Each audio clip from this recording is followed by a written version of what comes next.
5, 4, 3, 2, 1. And it's live.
This is Leicester Till I Die TV. Watch and subscribe on YouTube and listen on your podcast platform. Good evening, good afternoon, good morning, good night, good day, goodbye, hello. Wherever you are in the world, one of those will apply to you. This is Leicester Till I Die with LTID TV 1. I couldn't find a black armband to wear this evening, so I'm wearing all black. I don't really want to do this. Normally, as you know, at 7 o'clock on a Monday, normally we have the weekend review. But look, there's just so much bad feeling around the club at the moment. What is going wrong? Whatever we seem to do, we get wrong. That's if we've been seen to do anything at all. Was getting rid of Cooper the right idea? We've actually got more points under Cooper, his first 8 games than we have under, or 9 games than we have under Ruud. Awful football to watch, you could say, but it disrupted the opposition. Ruud van Nistelrooy, lovely football to watch, but quite a load of utter shite when it comes to results. It's just absolutely dire. Fans chanting for sack the board, you don't know what you're doing, and all the other chant. We've got so much to cover. If you are home, put your slippers on, go and get a drink, make yourself comfy. This could be a long one, and this could just about go anywhere. I'm joined by Brad. We're gonna reach the places that other shows don't reach. We're gonna be asking the questions that other shows aren't asking. We're not going to guarantee any answers. And look, whatever I put up on screen here, it is not what I am thinking. It is not what I am wanting. And it's the same with Brad as well when he comes in. But it's what is being asked. So don't say, well, look, you're talking a load of bollocks or whatever. A, it will get you banned because you're not adding anything to the debate. We don't accept that. But like I say, it's not what we're thinking. It's what is out there on social media at the moment. This is Chatting City Chat, whichever way you want to have a look at it. Brad's here. We'll get the show on the road.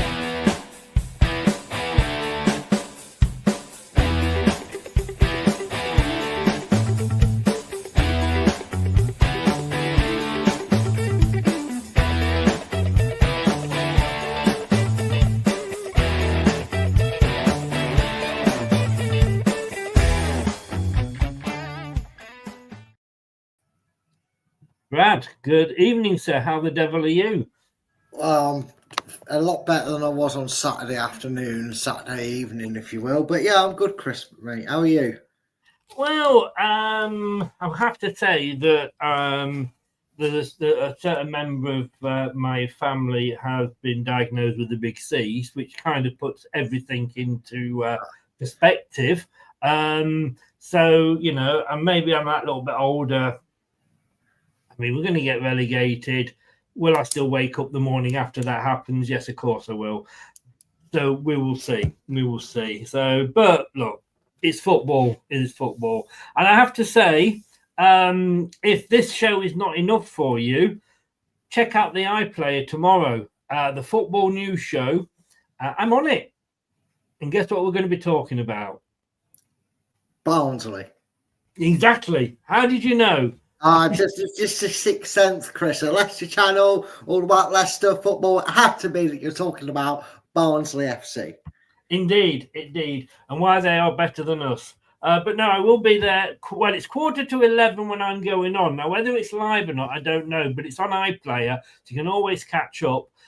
Tomorrow morning, I'm going to be talking rude. I'm going to be talking what's occurring, and we'll see. We'll see where we go from there. But check me out tomorrow, and like I say, we will see where we go. We'll just say hello to a few people before we start, Brad, and they've put the comments in.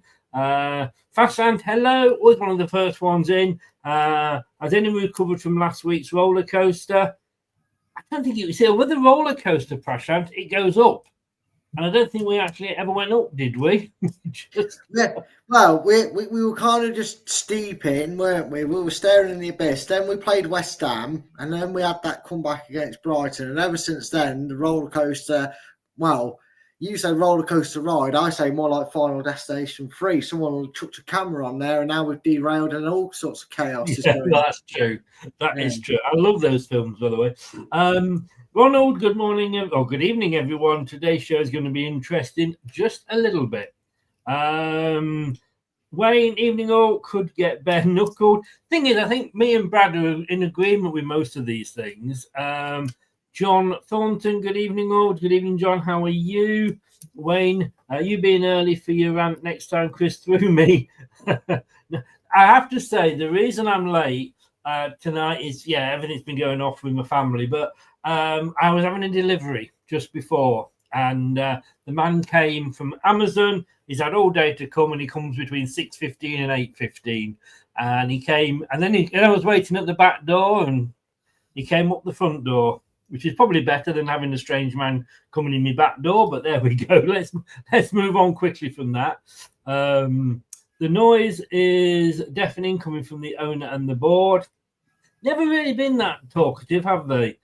Evening, Chris. Woodkin and Whelan have got to take some responsibility for this. We'll be covering that. Really sorry to hear that, Chris. Puts things. Yes, thank you, Wayne. It kind of does. And Ronald, sorry to hear that, Chris. Thank you very much, guys. Thank you indeed. Like you say, it does kind of put things in perspective. I see what you mean, Prashant. I meant roller coaster, given the high from the 6-2 against QPR. Did kind of give us false hope, didn't it? But look, I can't do a Welsh accent, but you can, Brad. Oh, now you've put me on the spot, haven't you? Oh, this is going to sound awful to the one I did backstage.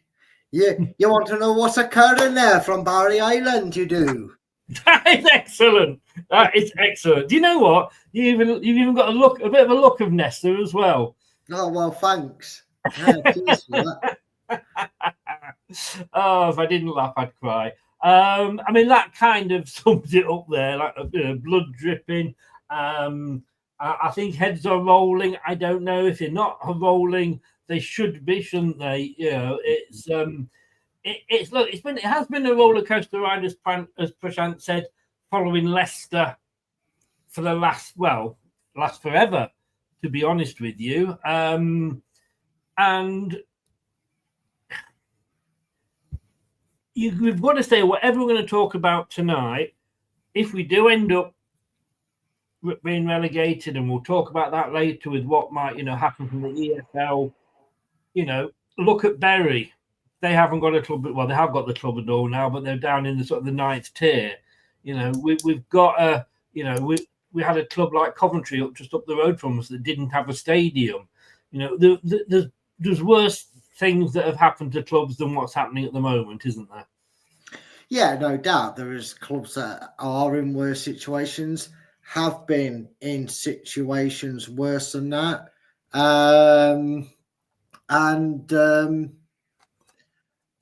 It still doesn't make it any easier to deal with, and also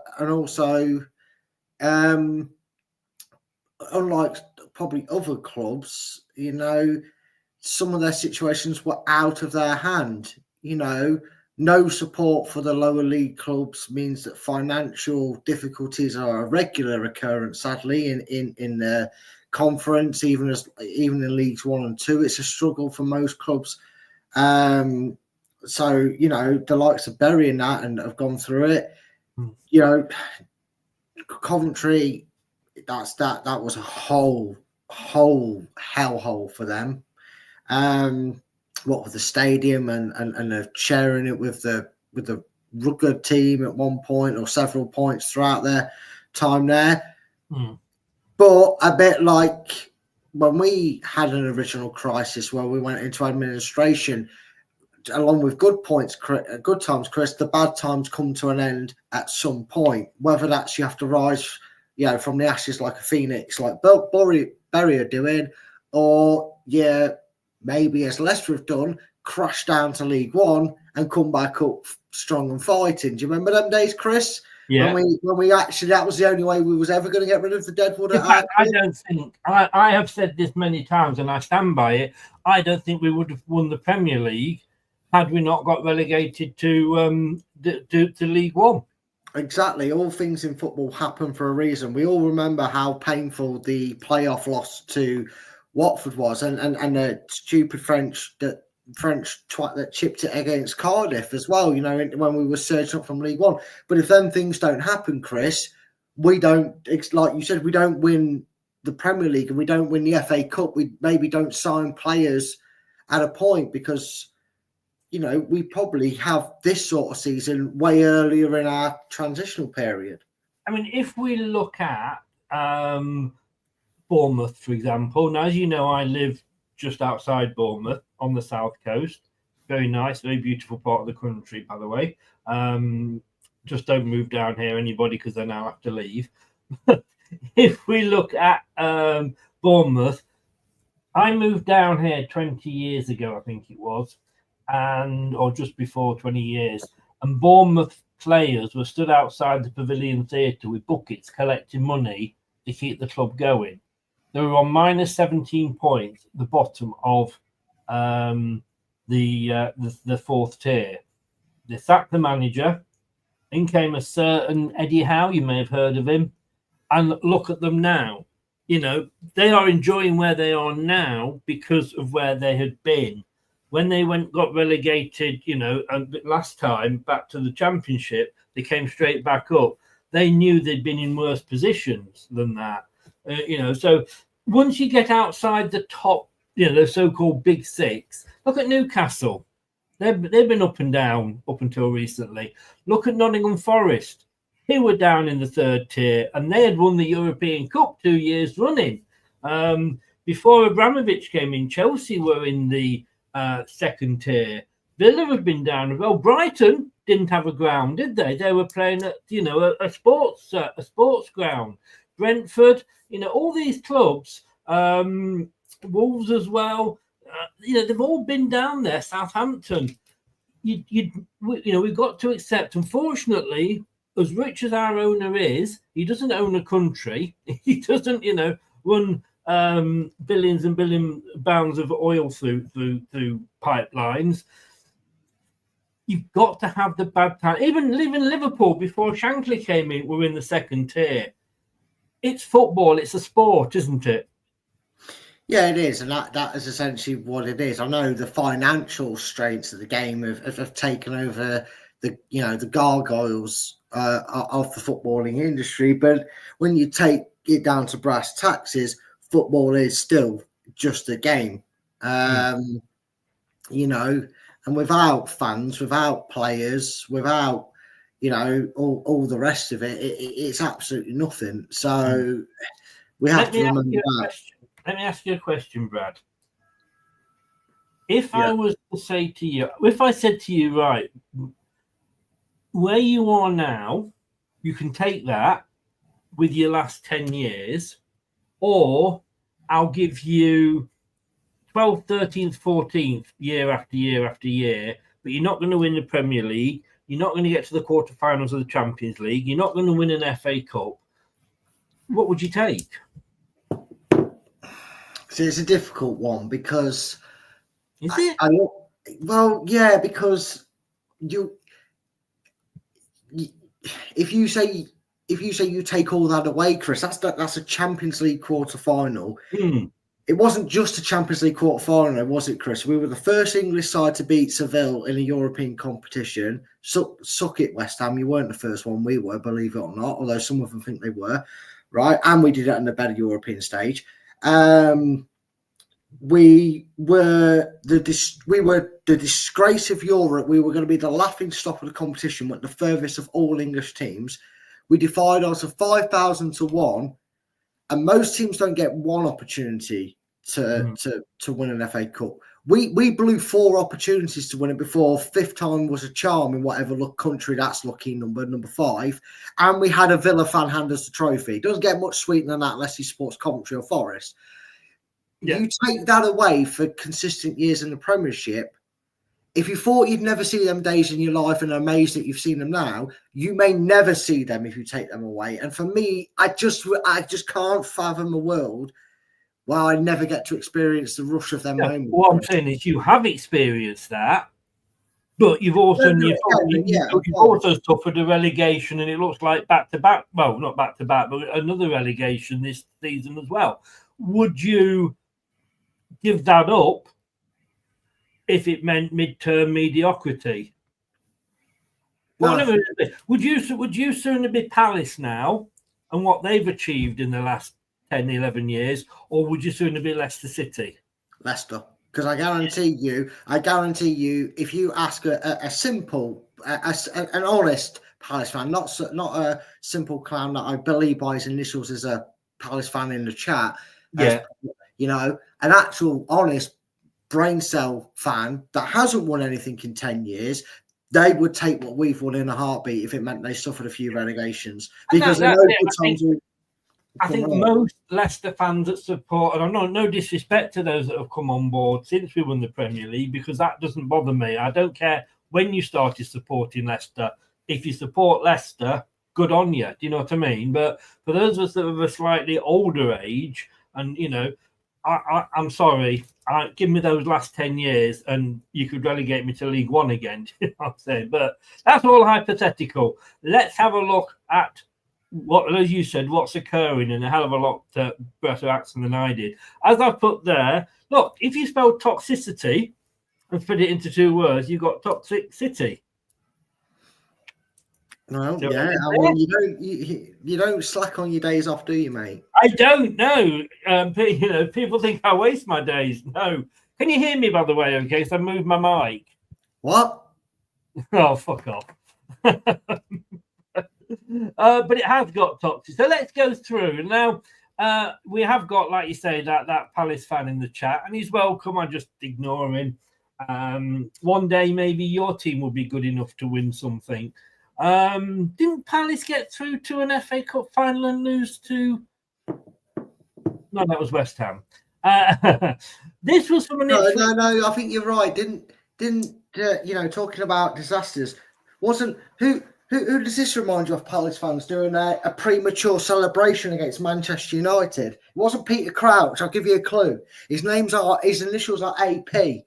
Wasn't he manager of you lot when you prematurely were jizzing yourself over a 7-4? No, maybe. Andre Previn? No, it was Alan Pardew who was manager of Crystal Palace. That's why I'm getting confused, because he was also manager of West Ham when they got beaten by Liverpool. But look, this is an Ipswich Town fan, and this is what he said on his Twitter. Leicester fans are the most entitled fan base in England. Hounded Ranieri out months after winning the Premier League, according to Marescu to be sacked while sitting top. Cooper this season when he had them in and he's cut the rest off, but you can see where he's coming from. Now, first of all, this smacks of a fan of another club talking about a club that's not his, because he's no fucking idea what he's talking about. When we sacked Ranieri, you were still pissing about in the lower leagues, Ipswich Town fans. I'm sorry, but you were. And he had to go because we were facing relegation.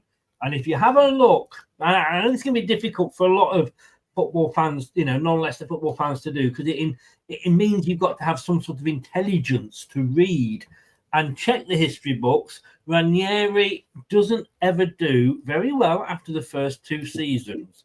starts to go wrong in the second season. But look, it's a thing called research. You might want to do a bit of it. You might just want to do a bit of it. I don't think we're particularly entitled. I just think you see, the thing with Ipswich, of course, is the fact that, of course, they're happy to be where they were. It's been so fucking long since they've been in the top division, they've forgotten that there even was one. But, we're no different to Southampton fans, Wolves fans, Tottenham fans, are we? No, not really. I mean, the entitled fan idea comes from the fact that it isn't really,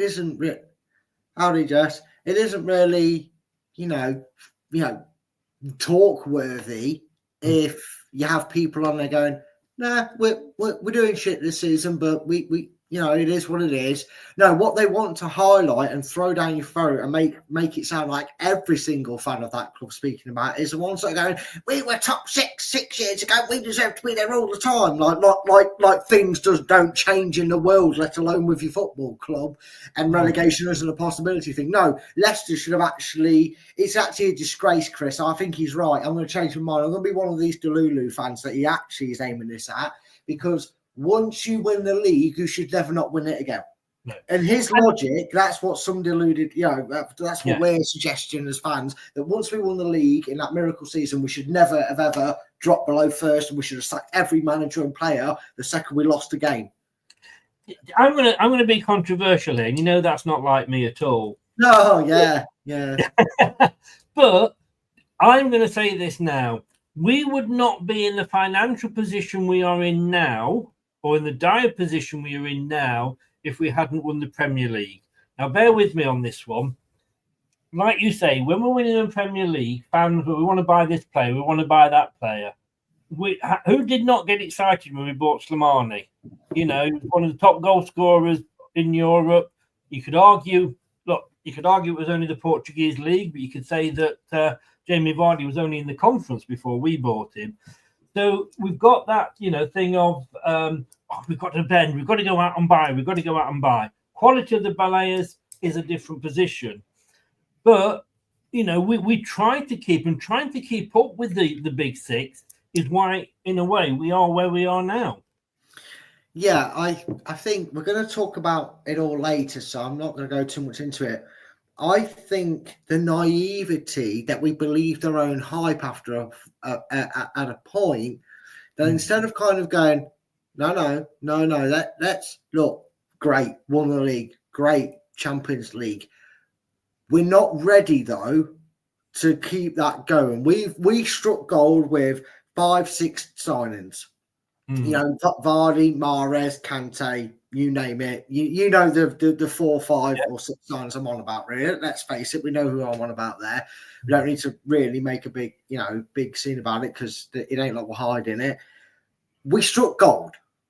It happens once in a blue moon, right? You ask, maybe not this Ipswich fan that you've plugged up here, but ask Ipswich fans about the George Burley season when they were up there challenging for Europe. What you don't then go and do is get all in, and maybe the board got a little bit ahead of their own plan, because up until that point, Chris, we was build it slowly, we'll get back to the Premier League, we'll embed ourselves, and then all of a sudden, a little bit came from the demand from fans, because it does become a bit expectant when it starts happening on a regular basis. We got top five under a manager who's in the question, who someone's asked about in the comments below. And we were regularly in Europe. The demand to keep it there becomes hard. And I don't know if we panicked and mixed with expecting it to continue. It just felt like, instead of going, okay, Champions League, Europa League title, even before we won the FA Cup, I would have kind of maybe been going, we're still just a top 12 side. We're slowly building it. We're slowly able to challenge that. Anywhere between 6th and 11th is a 10th, maybe 6th and 10th is where we should be aiming to finish each season. If it goes a little bit off the rail a little bit and we have a bad spell, we're still going to be safe. And if we have a really, really good season, we're going to bag ourselves Europa League / conference football. I think we tried to skip 2, 4 or 5 chapters of our story, and now the author's ripped out them pages and rewritten us into the trouble we're in now. Can I just say as well, though, I think I agree with that, because I think sometimes you can be a victim of your own success. Yeah, definitely you can. That's in any line of work, isn't it? You see, that's what I'm saying, but that I think is what happened with Leicester. Exactly. Yeah, we are like any movie star, any celebrity, any sporting team. You are susceptible to your own success. I mean, I don't know how the world of basketball is going now, but I have not heard another fantasy story about the Chicago Bulls since the Scottie Pippen, the Michael Jordan team that won like 7 out of 6. I know you don't know basketball, but that is something that's so famous with ball dribbling sport. But you tell me another era where they dominated. It's a bit like I can't tell you another era. I have no idea. But can I just say, back to the Mahor who asked about the managers. Look, we've got a schedule here. We're going to stick to the schedule, so we're not going to sidetrack it, because this is going to be a very long show anyway. Like I said at the start, get your slippers on, get a brew, so we can't go on to different discussions about that. Otherwise, me and Brad will be here till 6 o'clock in the morning, and neither of us want that. But I know you've asked the question twice, Mahar, but we won't be going off topic. And if anybody's going to ask any questions, please keep it to the topic that we're on. I say we've got 14 slides to get through. I think that probably explains it all. Look, this is what I can't believe that this is being said, but it is getting a lot louder, and a lot more people saying about this. Yeah, and I've seen a lot of posts of this, and I have seen a lot of posts not necessarily come out in defense of it, but have definitely come out and maybe said, let's throw a bit of caution into the wind. There's talks of protests, which are happening apparently in 3 weeks' time. I don't understand that. Maybe that's when we've next got a home game, I assume, because it doesn't make sense that the waiting so long. I've got a couple of away games. Oh, okay, that might be why then. But I go off the presumption of be careful what you wish for. I'm not defending every single decision this man has made, because a lot of them, I would say, or maybe a fair even split, he's definitely the lion's share of it, is just using a bit of common sense, maybe. We'll talk about certain subjects later where he's maybe lacked the common sense, or he's jumped the gun on a decision and then realised he's made the wrong one, in his opinion. Again, a subject that we'll get to in a bit. However, you kind of posed the question, Chris, of, would you take mediocrity for 10 years but never get relegated, but you never win all the things you won in them 10 years? What would you guys rather have? And I'm asking this to you as well, Chris, so I'll give you, because I'm speaking, you've got about 10 minutes to hear the actual question, right? What would you rather have? Would you rather have the owners that came in and brought this club, took it to heights that we never saw happen, having a bad patch, stick with them, and seeing light at the end of the tunnel that maybe not this season, maybe not even next season, but in 3 seasons, 4 seasons time, we see it was all worth it despite all the body blows we've taken as a club? Or would you rather a Mike Ashley be in charge of a club? Because that's the sort of comparison I'm making it to clubs that go, I hate our owners, the Hull City owner, the Cardiff owner. Which one would you rather have? Someone who's had a lot traumatically, emotionally and mentally to deal with and is doing his best, even though he's not voicing it, he could be doing a lot better? Or would you prefer a manager, an owner that after 2 years of trying goes, I'm bored, it's my money, not yours? Yeah. Okay, let me answer that question. First of all, in Mike Ashley's defence, and yes, I did say those 3 words, Mike Ashley's defence, he left Newcastle United in a very, very strong financial position. They were never going to be docked points with PSR. When the new owners came in who had all that money, they were they actually said, look, we can spend a fair amount because of the position we were in that Mike Ashley left them in. And Mike Ashley financially probably did more than probably previous owners. I don't know because I'm not a Newcastle fan. I'm just saying that in his defence, he did leave them in a good financial position. Would I want Mike Ashley owning my club? Would I fuck? No. Exactly. Yeah. You know, and look, when Milan Mandrić bought our club, we were about to go out of business for the second time. We'd already gone out of business once, or if not twice, but we were about to go out of business again. Alan Birchnell, Milan Mandrić had just sold Portsmouth. He'd taken them to an FA Cup final. Milan Mandrić is a football fan, but he's also a businessman. And what he does is he buys clubs on the cheap, turns them round the best he can, and sells them for a profit. Now, any club that is on the verge of going out of business and gets bought by somebody like Milan Mandrić that does a good job in turning them round is, in my estimation, worth the weight in gold, because there's a lot of rogues out there. We do know that. He sold it to Asian Football Investments, or whatever they were called at the time. Obviously, it became King Power. He agreed to stay on for 6 months and teach them the ropes, which he didn't have to do. And he then moved on. We have not got the richest owners. I mean, I think in the Premier League, I think they're in about 15th or 16th. I mean, we've got billions, but they're not in. It's not the owner's fault that we cannot spend the money. That is the rules of the Premier League, the EFL, and it's the same with every other club as well. That that have got rich owners. It's not that they don't want to spend the money; it's the fact that they can't spend the money. Yeah. Now they have come in, and when Milan, because Milan basically, when he sold Portsmouth, was going to take time out of football. But it was Alan Birchnell who had known Milan from the very original, back in the 70s, American dipping its toe into football. When Milan Mandrić was involved, Alan Birchnell played for him. That it was Alan Birchnell that got Milan involved and saved us. Look, I know he's come through a bad patch, and I know that his dad died and all that. My dad died. My mum died. We've all had parents where we've died, and I'll say the same with this with Prince Harry as well. In a point, and I'm going to be blunt here, it's time to move on. Do you know what I mean? So I can't keep saying for top, well, I'm sorry, but I know your dad died and what have you. You just carry on. No, he's got to stand up now, and I think he is standing up. Yeah, he makes decisions wrong. I remember leaving a job that I'd been in for 10 years, and it was the biggest mistake I made.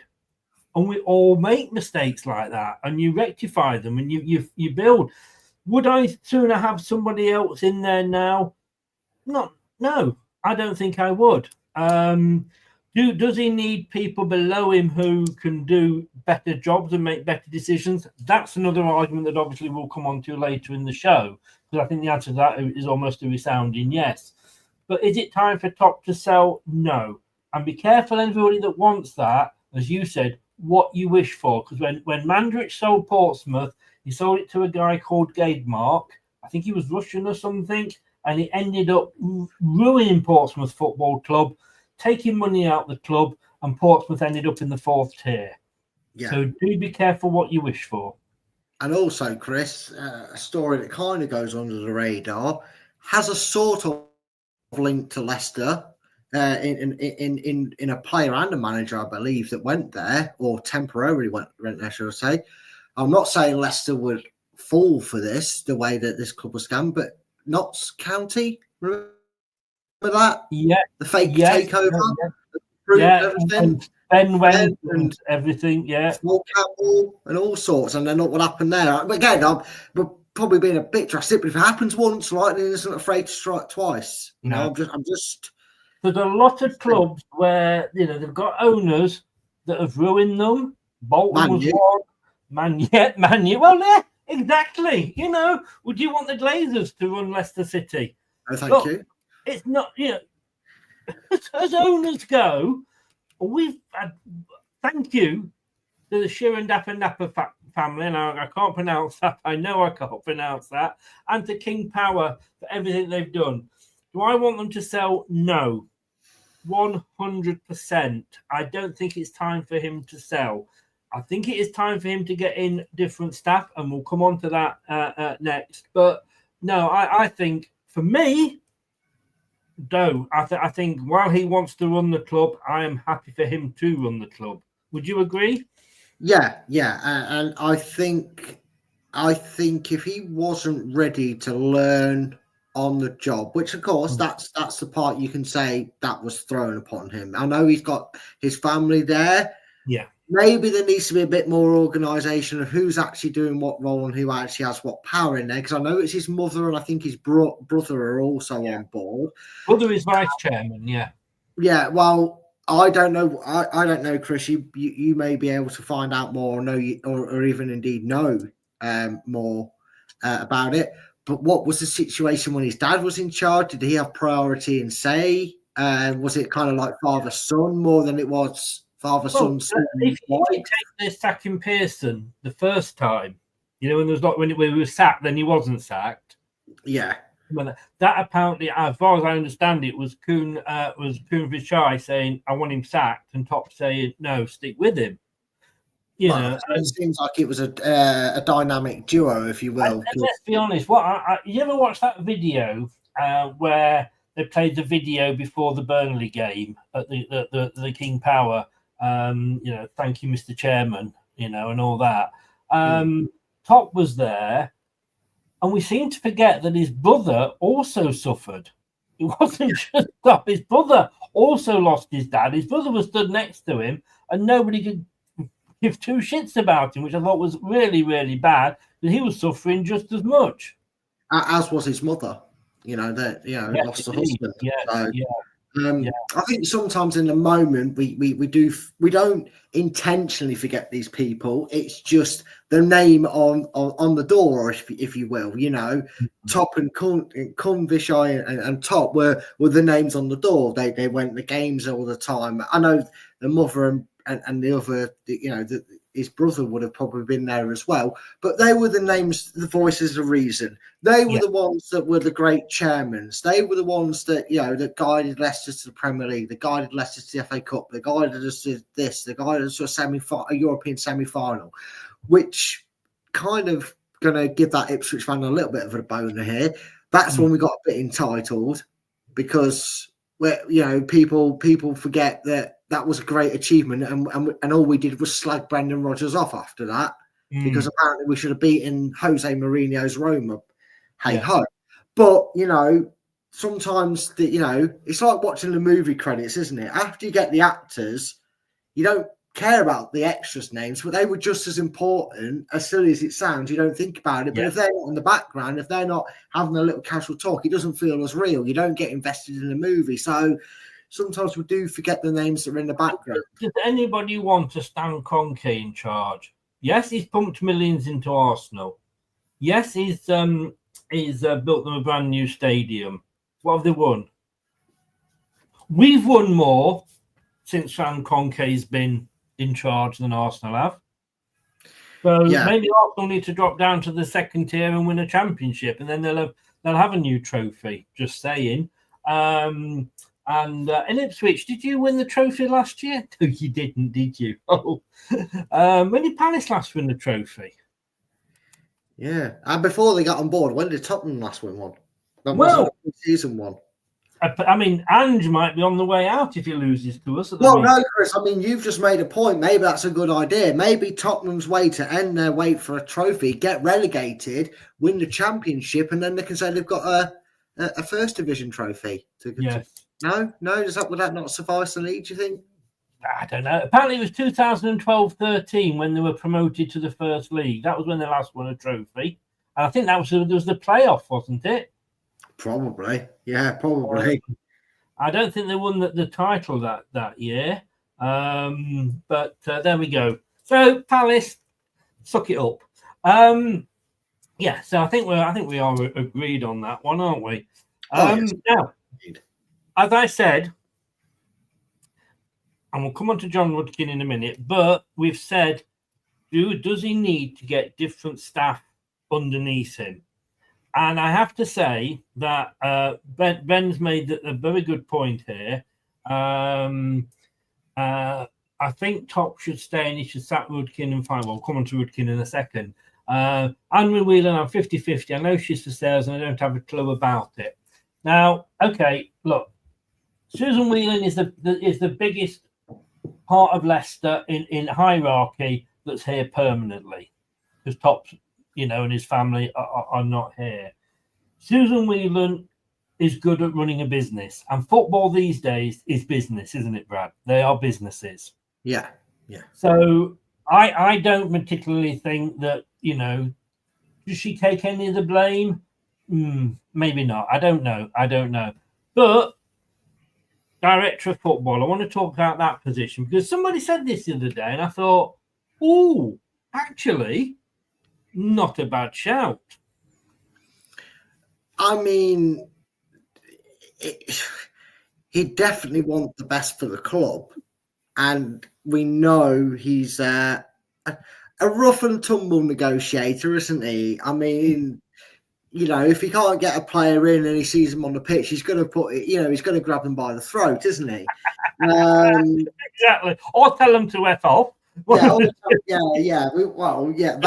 Stick the head in the ground like an ostrich. We're gonna say we won't mention the last part he said to that fan, but it's still he wouldn't take anyone's crap, and I think certain individuals wouldn't try taking the proverbial when it came to renewal contracts or players even coming in. Maybe this guy wouldn't decide to pay Crystal Palace £13 million for a loan deal for a player that we'd never use and can't get sent back even though he's only here on loan. Who knows, Chris? It's not the worst shout, but I just don't think he wants to get burned by the club again. A club that he very much loves and he's always loved and always will love, I feel. You say he doesn't want to get burned by the club. He took over Watford. And when you look at an interview he's done afterwards... It's the easiest one of them you're going to take in your life. Exactly. So wherever he goes in football, and I hope his health would allow him to do this, although obviously being that particular job doesn't need the mobility that a manager does. But... if he does come in and we sack him again, he's still going to walk off with a lot of money. I think what we're saying, though, is that John Rudkin, and we will come on to him in a second, but John Rudkin doesn't have the football now that somebody like Nigel Pearson has. Yeah, very true. And he would have contacts around the ground. Let's not say Nigel Pearson then. Let's say Craig Pearson. Oh, my God, my mind's gone dead. Craig Shakespeare. Well, he's unfortunately resting in peace, Chris, isn't he? He is. I'm sorry. I had forgotten that. Otherwise, that would have been a really good answer. He would have been adored. Walsh is the one I meant to say. No, because Steve Walsh has proven... Well, which Steve Walsh? Are you talking about he's here, he's there, he's every effing where Stevie Walsh? Are you talking about the guy who brought... Yeah, ask Everton fans. He's a disaster without his team around him. I wouldn't want that Steve Walsh here. I'd want Big Walsh. If you said to me, get in, he's here, he's there, he's every fucking where, Stevie Walsh, I'd take him in. I'd take him in because if you remember, Chris, when I last, fall from grace under Tater Peeler, we wanted him, Cotty, and a few of us to take the role of the manager backroom staff. They were willing to, put on their suits and ties. So why not? Hey, Chris, here's the thing. Gary Lineker's out of a job. That he knows more about football than John Rudkin. What I think the general thing here is, and I get the joke that you're making there, but I think what the general thing is the fact that somebody like Nigel Pearson, who knows the club, he knows their philosophy, and he probably knows a lot more about what players can earn, blah, blah, blah, than John Rudkin. John Rudkin, yes, he's given his life to the club. Let's not, get that wrong. And Top trusts him, but he came from nowhere. He came and said, I want to turn up and take training.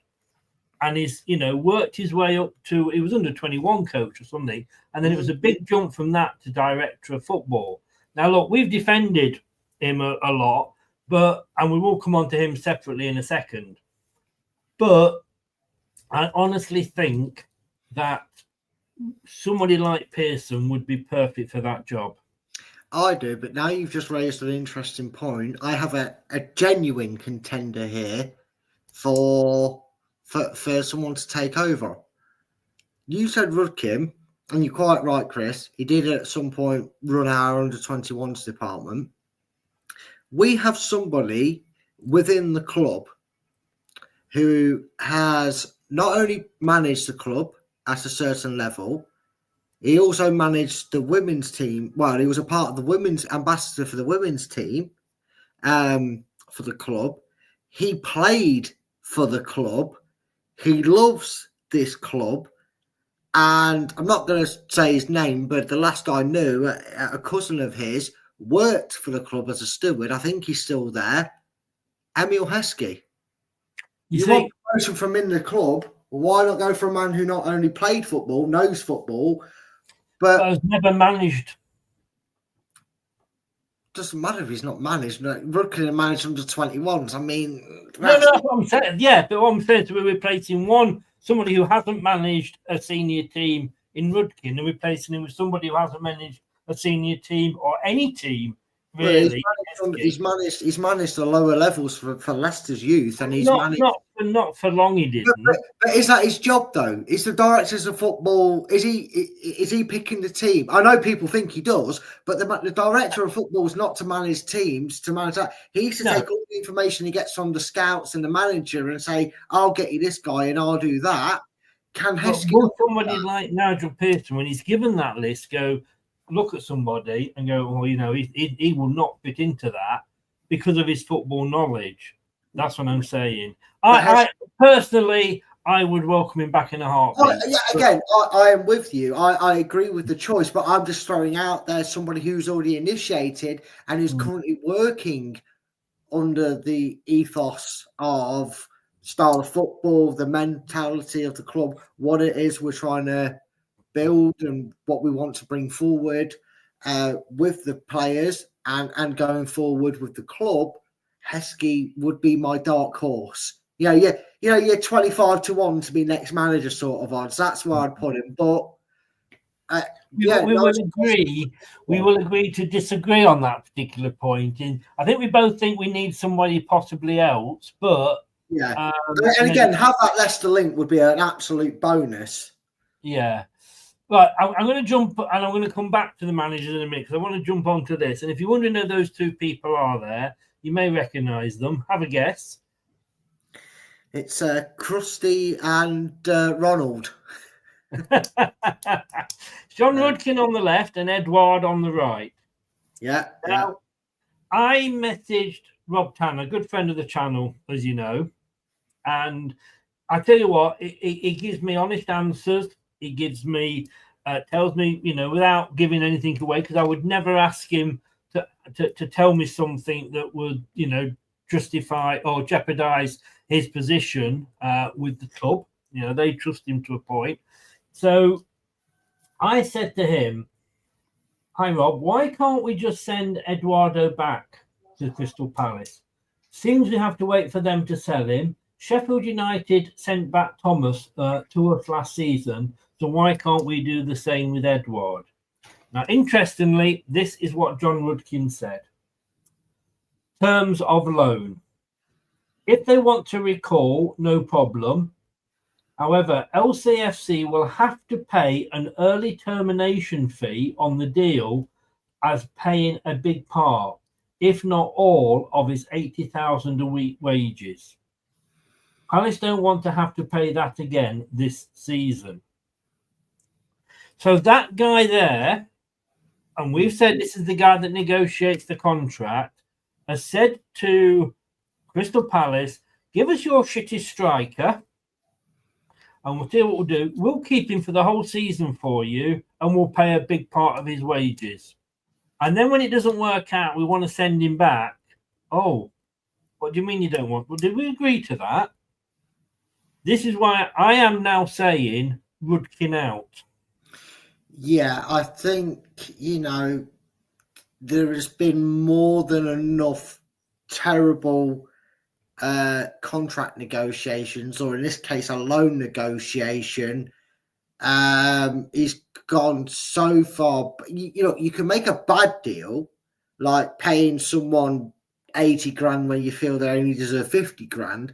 That's kind of like, okay, he paid him a bit more, but maybe he needed enticing, fine. you know, but this is just absolutely dreadful.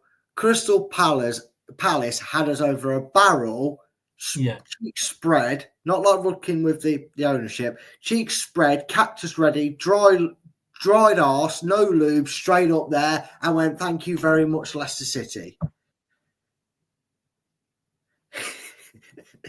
They really did, Chris. They made an absolute. I dread your when you like anything. It gets worse. I mean, we've gone from that to a cactus up an unlubed arsehole. Well, it makes us feel like we've sat on a bunch of fucking pricks, doesn't it? That's what it's like, mate. I mean, it's... Sorry. Let me just. I've got that image in me. I can't unsee that now. Oh, dude, sorry. Carry on. That's getting clear. The total feed. First of all, when we heard that Edward was on 80k a week, we should have laughed them out. We should have laughed out the building on that. We're desperate. We ain't that desperate. You know what I mean? I'd rather, and quite clearly, Cooper as well is in this. Him and Rude would rather us not have got a signing in. I know Cooper maybe wanted one through the door, but we'll get on to them in a minute about where we could have maybe kept a certain striker and not. I needed them to say we need to bring one in, but 80 grand should have been the first red flag. The no recall option and having to pay a termination fee should have been a second red flag. The fact that we're going to pay potentially Crystal Palace 13 million, right? And that's probably with bonuses, Chris. They'll probably get some bonuses with that, okay? If he ever dares darken the pitch again and come on. Let's say it's not Edward's fault, is it? Oh, no, of course it's not. I mean, he must be laughing all the way to the bank. I mean, I'm sure he'd rather be playing, but at the end of the day, he's still getting his full wages, and he's sat there going, they might never win another game again, but if they do, that's another 20 grand in my bank account. You know what I mean? It's just, it's ridiculous. And you look at the fee that Atalanta are offering to apparently buy him for. Crystal Palace must have gone 2 million more, or do we let Leicester mug him off and really rinse this club? Let's rinse a rival in the Premiership. Oh no, he's not for sale for 15 million. Because if I was Crystal Palace, I'm like, what's 2 million? Why don't we just let him go on a free next year? Or I don't know what his contract status is for Crystal Palace. They might, if he's got another year on after this, they might be thinking, why don't we get 13 million off Leicester and then sign him for 10 million in the summer? That's 23 million for a piece of rubbish that we don't even want here, you know? He's absolutely done us a kipper. He really has. And this, like you said, Chris, this for me is the final straw. And the first straw that really broke for me was the Samani deal. Do you want some breaking news? If it's Rudkin's a genius, I don't know, but go on, please, because you look depressed. That sounds like it's getting worse. This will actually not breaking. I didn't see it. It was 2 hours ago. Sheffield United agreed 10 million Cannon deal. Well, we've made a huge £2 million on that deal. In perspective, yes, but because of the way the transfer deals have been done and how money is now done with the new rules and it's augmented, we're now going to have 8 million added onto our transfer budget to go and spend. Which is, if it was only 12 million before the YO deal, that then is going to give us about 18-20 million to go out and spend on to buy a new striker who doesn't know anything about the club at all. That maybe Edward Mark II. At least we know Cannon knows where the net is.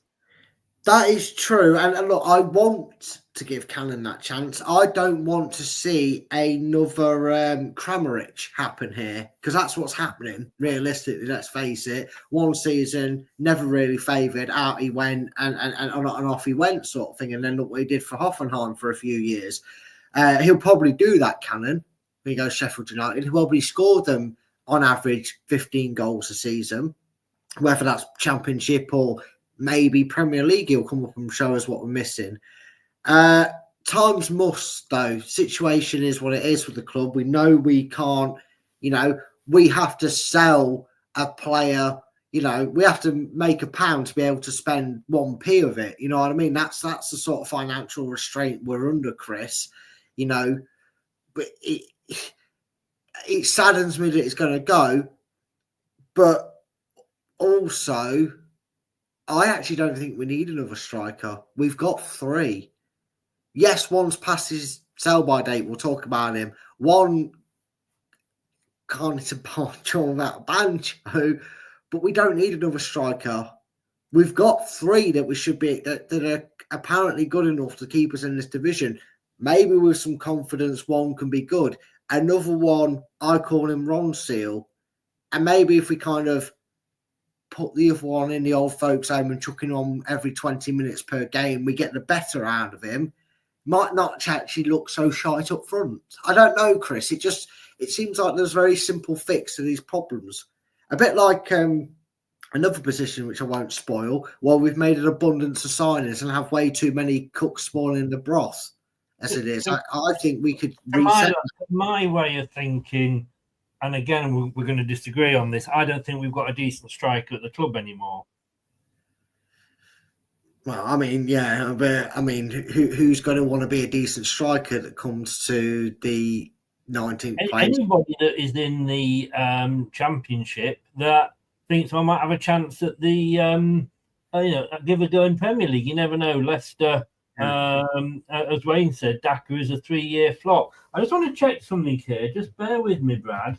I do want to say that when we had this debate many moons ago, while you're doing your research check, you do your research check and I'll bring this I've done my research check. Well, there's no flies on me. Do you remember when we signed the great Edward from Crystal Palace on loan and I went off my rocker comparing his and Daka's stats? Yes. And he was actually better than him overall in the 3 seasons. If you took out the divisional game, and they were level on goals, I think, in terms of Premier League appearances in seasons they've both been in the Premier League. And guess what? Daka's got more goals than Edward when they've shared the same time in the Premier League. I worked it out, Chris, and guess what? Still haven't been proven any different on that one. Can I just say, right, what I was going to say was, and fair point what you're saying, but what I'm going to say is that next season, Tom Cannon could be playing Premier League football because Sheffield United are second in the division. If it was to end now, it would be Leeds and Sheffield that went up a Yorkshire double. So maybe he wouldn't want to stop at Leicester. Why would he want to stop at Leicester and go back to the Championship when he's actually got a chance to go to a team that would give him promotion? Yeah, so why would some second choice Premier League striker who's at Brighton or at Brentford or at, I don't know, whoever in that area want to join Leicester and risk going down to the Championship when they could come on every 3 or 4 games and enjoy what you said earlier, mediocrity in the Premier League safely, knowing they're not going to go down because they're nowhere near trouble.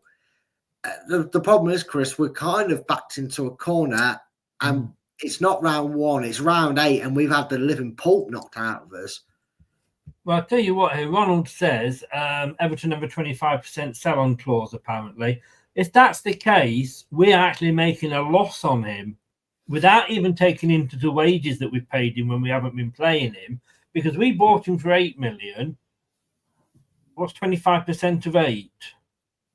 Well, I mean, it's... My God, how bad is my maths? The way to do it is half of it would be 4. Half of 4 is 2.5 million. Yeah. So we're selling him for 10. We're making a loss on him. Not only has Crystal Palace got us by the balls, so have Sheffield United. Well, yeah, but if they are only playing 10 million. But look,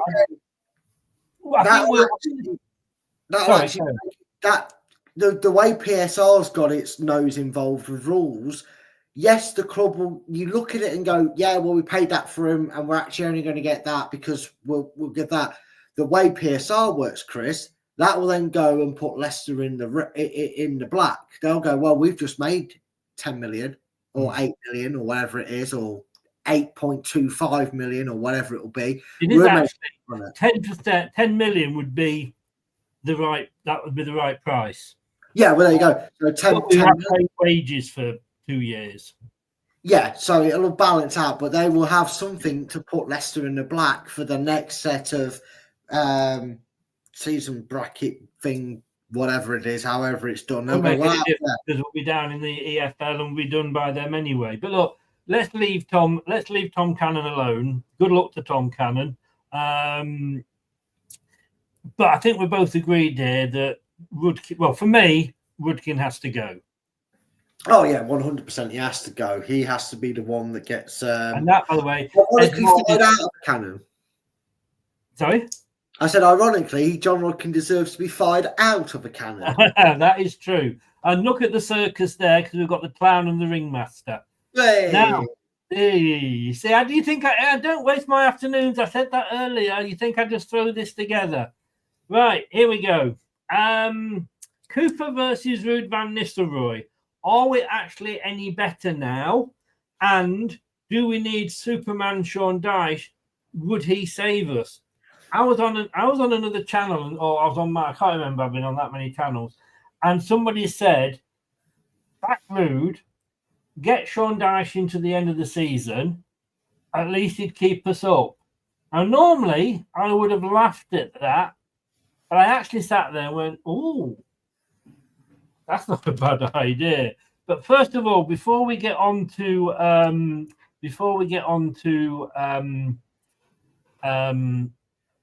Sean Dyche, we got 9 points from Cooper's first 24. We have got 4 points from Van Nistelrooy's first 24.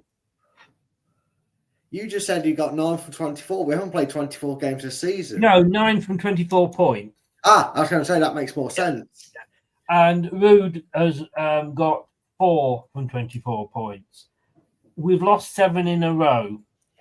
We are playing, and if anybody, by the way, checks it tomorrow, this is the topic of my bbc.co.uk/LCFC blog, which is out tomorrow, as well as being on the BBC in the morning. I'm just all over the BBC.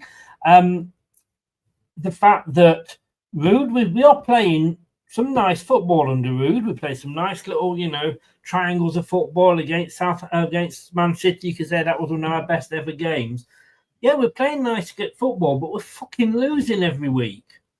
All right, the football wasn't nice under Cooper, but it disrupted the opposition, and we got points. And what do points make, Brad? Prizes. Thank you. So we are actually worse off under Cooper. And what I said when under Ruud van Nistelrooy, and what I said when we first signed Cooper was he will keep us up. Maybe the actual case, he may have kept us up where Ruud won't. Because when you're fighting a relegation battle, you don't want tippy-tappy. Yeah. What I want to know, Chris, is where have we apparently improved? Because I think the mask has really fallen off. We had the new manager bounce, which accounts for nothing in this division. Because look at Manchester United. They had 2 good games when they hired their manager, and it's gone to shit creek for them. So it's happening a lot. Wolves have had their little bit of reprieve. Now they're struggling. They're playing tonight. Watch me have jinxed it, so they'll beat Chelsea. Ipswich, probably the only standing club that are going, because they haven't sacked the manager, they've stopped buying him, and it's worked. It's amazing what happens when not on the weekend. It didn't, but there we go. No, that was 6 of one and none for the other. Hey, boom, boom. See what I did there. But I don't see where we've improved. And I think the mask has fallen off. What Leicester fans were maybe kidding themselves about with Ruud, because we seem to play better. We seem to be more in control, but our goal creation chances went down. We leak more goals than we did under Cooper. Yes, we had games where we lost 4-2 against an Arsenal, but what were we saying under Cooper before the rot sort of set in? Well, we're only losing by 1 goal. We're not getting battered. We won 3-1, 2-2. We've lost 4-0, 4-1, 2-0, 3-1, 2-0, 2-0, and I'm sure there's other results in there I'm forgetting. Take out who's done his homework then? I know, right? I know. It's almost like I do research. We have conceded more, and frighteningly, Chris, we haven't even. I don't even think we've. Again, minus a cup game in this, we haven't scored as many goals as we have games. I remember when your genius countdown maths kicked in and we were a point per game with Cooper. You know, we had 9 points and we had 9 games played, Chris. How many points were we on for? 38. All right. All right. But under Rude, right now, we're what, 4 points out of his first 9 games? Yeah. So let's say we lose to Tottenham. That'd be 4 out of 10. So we're going to be on for a whopping 4 more points for this season. They'll probably all be draws. We won't win another one. Tottenham must be rubbing their hands together because they're going to be looking at that thinking, oh, great, it's Leicester next. Yeah, exactly. You know, they're all about hands out. And some Tottenham fans, I'm in a group chat with a few of them, which is hilarious because it's the only joy I get with football these days. You know, they're now turning on hands. You know, a couple of them have said, look, we've backed hands, I've backed hands, and I've said give reasons and excuses as to why it's not his fault. But they said after the Everton game, a few of them said this is the first time they've admitted it. They are now hands out. I want them to win on Thursday night or whenever it is they play Hoffenheim, and just to give them a stave of execution and hope by some miracle we do this thing called put the ball in the net and we don't allow Tottenham to do it as many times. Don't be stupid. I'm going to give you some facts here. Lost 7 Premier League games in a row. I've conceded 2 goals in 8 games under Ruud van Nistelrooy. Win 5 of the last 7, we failed to score. And do you know who has got our most assists this season? Would it be Facundo Boinete? No. Would According it be to the Athletic? Sorry? El Canus? No. Oof. According to the Athletic, so I'm not saying this because I'm not sure this is true, but apparently it's Wilfred Ndidi. When was the last time he fucking kicked the ball? Yeah, unfortunately, an injury does that because he's unfortunately a bit like Ricardo, a bit of a sick note. But what I'm saying is the fact that he's been out injured for so long and he's still got our biggest amount of assists, what does that tell you? It tells you that something went severely wrong. And I bet Kate's seething hearing that news because obviously she's not the biggest fan of no.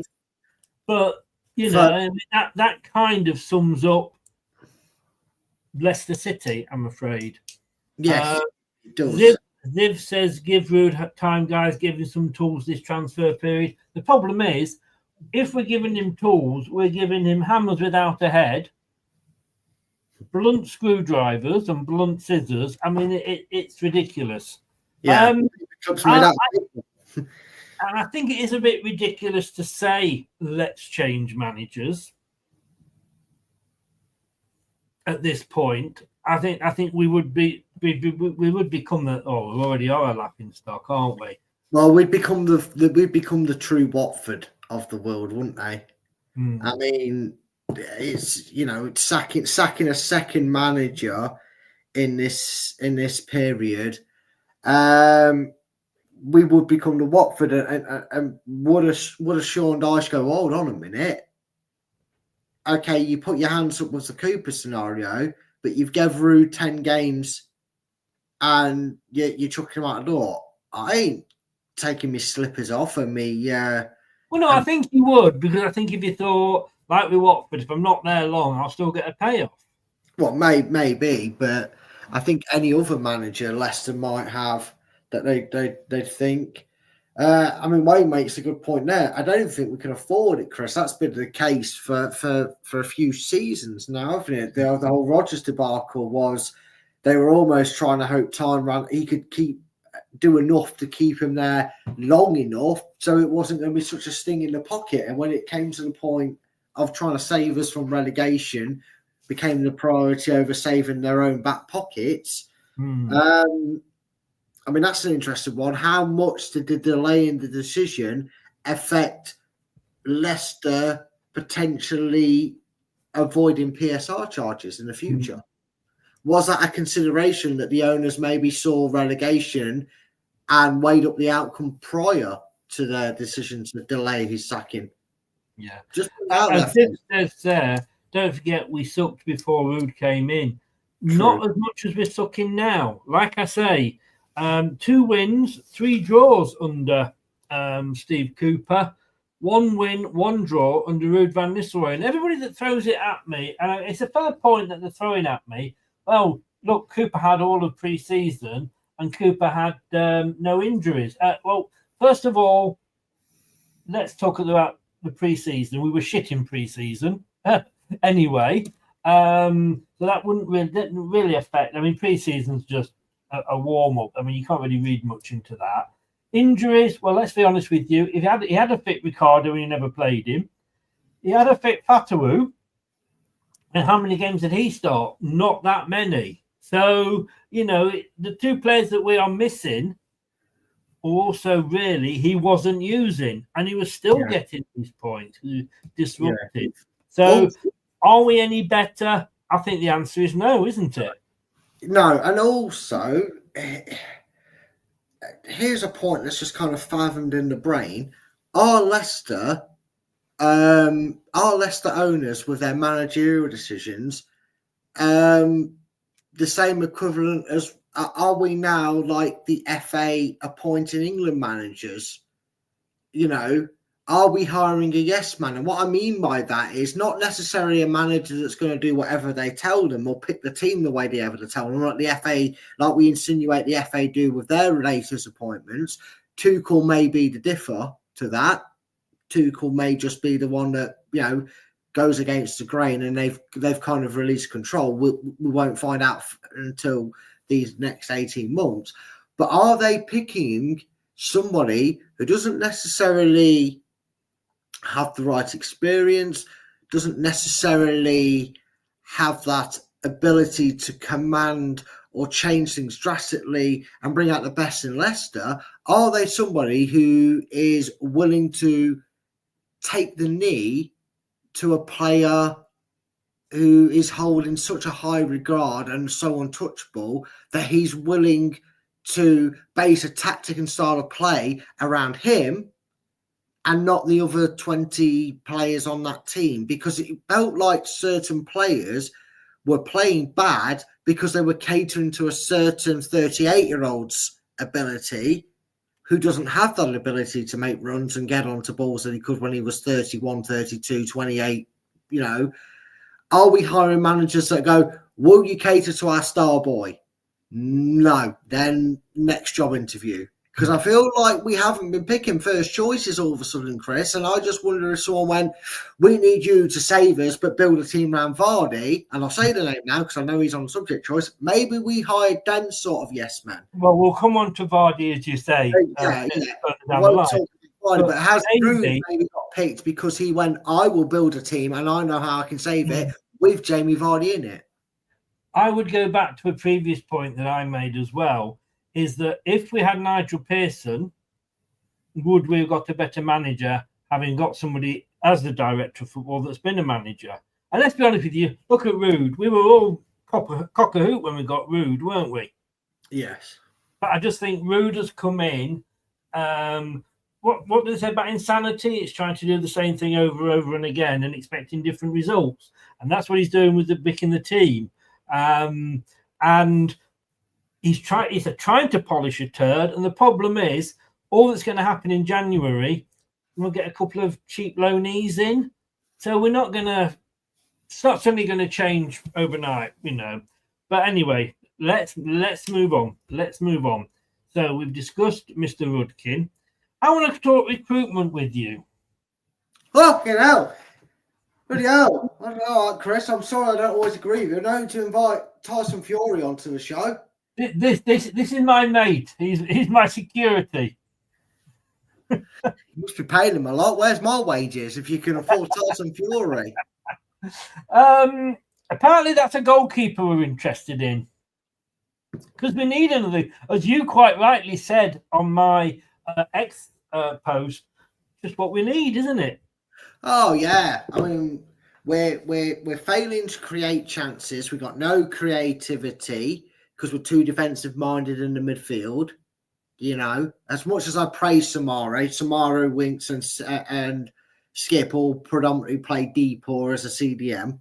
So we need creativity. We've only got, with the greatest of respect, one winger, Mavadidi, because Fatawu, just going to quickly touch on Fatawu, back in fitness. I know that, you know, don't get ahead of yourselves. He's still going to be out for the season.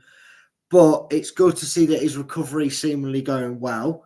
I don't rate Casey as a winger. I'm sorry. I just don't. I don't think he's got it for this division. He completely killed us when he came on. He had no mentality to get forward like El Canoes.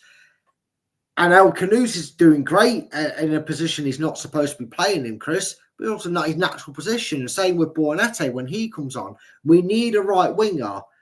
We maybe even need, if we can get rid of Edward and unfortunately not use Cannon and sell him, we need a decent-ish striker. So how do we solve our creativity and goal-scoring drought?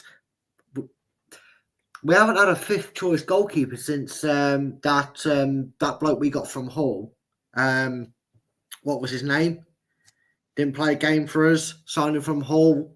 Began with a J, something like that. Jakupovic or whatever his name is. We obviously clearly, Chris, just like when Cooper clearly said, we need right backs, so I'm going to sign 3 centre midfielders, you know, we obviously need a fifth choice goalkeeper. That's it. Our season will be saved with a 32-year-old. Let's just say this is only a rumour. This hasn't come out from anybody that's even remotely respectable, so let's not get too excited, but it is an ends to a mean to make the point that I want. My first thought was exactly yours there, Wayne. Does this mean that Mads is going on the summer? That was my first thought, but look, as I say, it isn't a reputable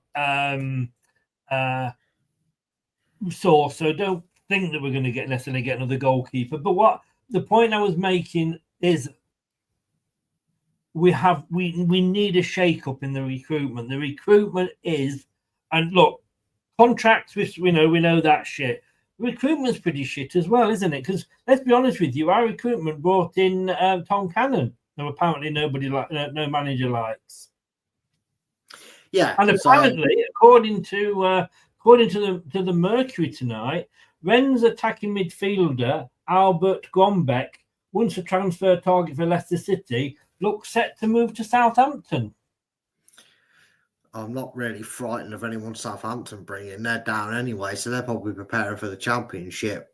There's miracles, and then there's asking for the apocalypse to start for Southampton to stay safe. So even if they catch us up on points, they'll only finish 19th, Chris. Let's face it. If we think one signing won't fix our problems, they need 11.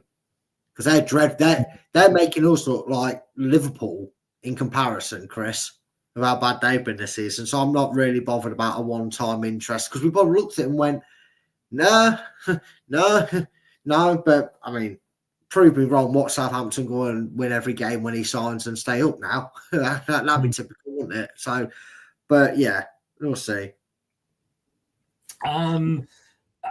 Yeah, look, I think I say our recruitment does need a and to add on to this point, we may need this bloke to come in when Ward and Iverson go, and maybe we sell Mads in the summer, but I'd still prefer Jakub Stolacic to take over the leadership, because unlike Ward and Iverson, Mads could actually, Mads is a good leader for Jakub Stolarczyk to learn off, just like Kasper was. And actually, Stolarczyk seems to be taking it in and doing a decent job. I know who I'd prefer over a 32-year-old who's only going to set our Jakub back a couple of seasons by hogging the goal for 2 seasons or more. Yes, yeah. No. Also, Ricardo. Remember him, that goalkeeper we had? Yeah. Portuguese, his name was Ricardo, but he was playing in goal. I'm not on about our right wing back. I'm trying not to remember him, if you don't mind.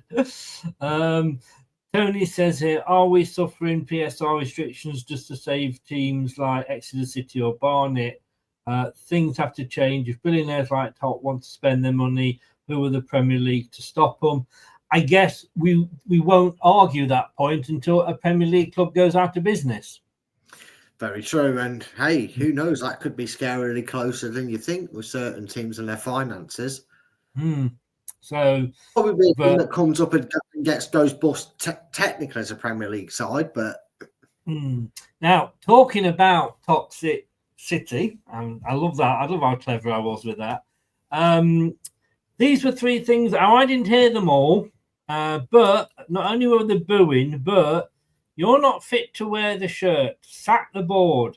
You don't know what you're doing when El Canus was taken off. And I've got to say, I 100% agree with that. And we all did, because we all went for our man of the match, didn't we?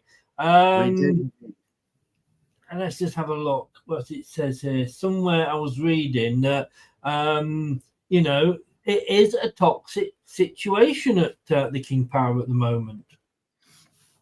It is. And the fact is, Chris, it's not just the fans that these decisions are angering and baffling. The man scored our equaliser against Aston Villa, Chris. We went 2-1 down, Chris. I'm going to say your name just to stretch out where I'm going with it, because my brain just switched off for half a second. And what happened, Chris, is, so I did it again. Instead of going, okay, reset, go again, let's keep the pressure on them, because if we get back level, we can get something from this game. Who did he take off, Chris? Ooh, wasn't it Jordan Ayew? So close, Chris. I thought I nailed it then. He was on to a winner, but it was the goal scorer. And you know what was that should have been the first sign for Leicester fans, if it wasn't already a sign for them, that maybe just maybe this guy is doing what all former players turn managers do and bugger up the dressing room, because El Canus was absolutely apoplectic at seeing his number come up against Villa. He was slamming his hands together. He was throwing his arms in the air. I know people maybe on the cusp of being a bit naughty here would say, oh, well, that's your typical foreign players. That's what they're like. No, he was running his knackers off, and he has been up there and rightly against Fulham was our man of the match, Chris, but he's been in contention these last 2 or 3 games, and in the talking point of it, to be our man of the match and our standout player, Chris. And if that's the reaction he's given when he's getting taken off, and the fans make the loudest noise in a player being taken off, that maybe shows you that Ruud doesn't actually have a tactical brain. He has a football brain, but he doesn't have a tactical one. And I know I'm firing shots at Casey here, but on what planet do you put on Casey McAteer for someone who's running the knackers off when you're 1-0, maybe even 2-0 down when he came off? I don't know. I can't remember exactly. But you're losing a game, and he's been your most influential player. So the point, Chris, that those that didn't watch it, when we did the player ratings, I actually said on Mavididi didn't come alive until El Canus was running his knackers off and we went attacking. 2 players that weren't involved in that game until we went attacking, gave us our best 20-minute spell where we should have got back in the game, Chris, and he takes one of them off. What are you doing, Ruud? You're just showing your tactical and understanding of the game naivety. I think, can I just say, I've just put our names up just in case you forget what my name is. Is it Chris? Nearly.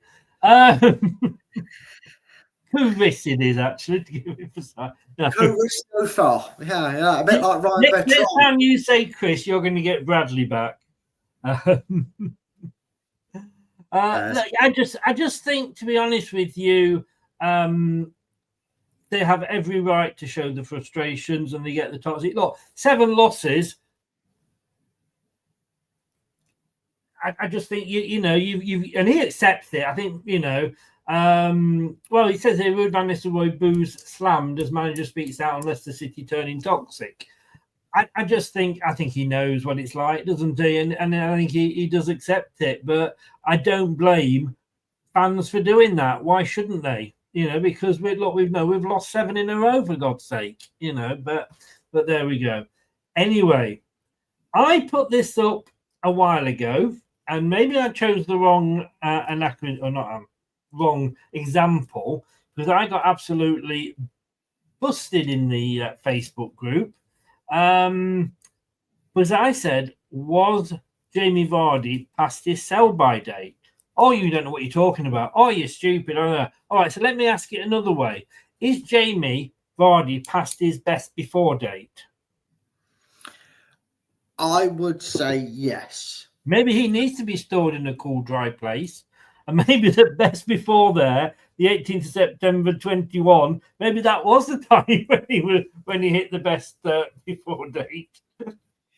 Yes. And again, people that say, oh, you know what you're doing, you're talking nonsense, you're talking rubbish. You either don't watch us week in, week out, or you're so blinded by what this incredible human being has done for this club that you maybe forget that there's only so much weight, there's only so much carrying one individual can do before his back and his legs crumble under the weight of expectation.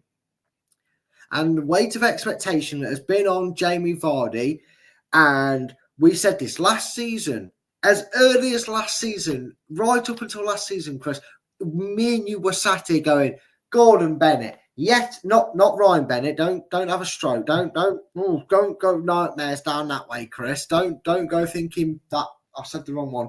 But we were sat here, and we have said this for the season before, even the relegation season. Maybe that's when we peaked about it again. But other seasons beforehand, Chris, the one big talking point we had before a season would start, especially around the transfer window, was, do we need to bring in a striker so Jamie Vardy can pass the torch on? Surely this is the season Jamie Vardy takes a back seat. This is the season Jamie Vardy's going to be an impact sub. And the age-defying man that he is kept going, nope, not this season. I might be 32, but I've got another year in me. Nope, I'm 34 this year. Nope, 35, 36, 37. Guess what? 38 is the limit. Ask him how many cans of Red Bull it is. It turns out 38 is the limit. That's enough. Jamie Vardy now should be in a position where he's able to still play for us this season, Chris, but he's relaxed. He's not feeling the pressure. He's not feeling that heavy boulder on his back of carrying this team and trying to carry this team to safety this season. He should be able to go, oh, it's so nice to know that striker A and striker B, great strikers, by the way, I've seen them play, right? But they're carrying the torch now. I know that when I retire at the end of the season, because I can feel my legs are going, I can feel my brain and body isn't syncing up with making runs, because he's like DJ Campbell, isn't he, Chris, right now? He's always offside. Jamie Vardy should be sat there going, at least I know when I go off into the sunset at the end of the season, Leicester will be safe, not just in the Premier League, but in safe hands going forward in terms of goal scoring options. Now he's sat here probably going, I wanted Wednesday off. I wanted to watch I'm a Celeb while she was in the jungle, and I can't because this knobhead needs me to play because these guys can't do it, and we haven't brought anyone in. Why haven't they found me a replacement, for crying out loud? Dancing on Ice starts in a few weeks. Why can't I have that off? No, I've got to do it again. I'm 38, guys. And I know he shows in his spirit and his mentor, he's, boy, I'm going to beat my chest. I'm never beaten. I'll prove you all wrong. I get it. But I bet mentally he's thinking, God, this club is going to be knackered when I'm done, because I'm knackered and done now. I haven't got it in me. Yeah, I agree 100%, and I've been saying for a while. I mean, I have to say, the club have tried. Look, Daka, he should have been, let's be honest with you, when you look at his style of play, he should have been Vardy's natural replacement. Now, it isn't. Look, you could buy Messi, and he could turn up and not play well for us or get injured. So, you don't, when you buy a player, you have got to, I mean, look how many players that, as much as sort of, Craig Shakespeare, rest in peace, and Steve Walsh and that got right, they did get one or two wrong occasionally. And how many right wingers did we bring in after Mahrez left that were totally and utterly shit? But at least we kept trying to bring them in. Sorry? At least we kept trying to bring them in. Yeah, we did. That's true. So Daka should have been the one, but I think it is an indictment of the club that this guy has got 6 goals and he's our top goal scorer. That and the fact that we are relying on him is an indictment for the club as well. We should have somebody there other than a plus 30-year-old Dakova Reed, plus 30-year-old Ayew, who, why is he starting? He's shit when he starts.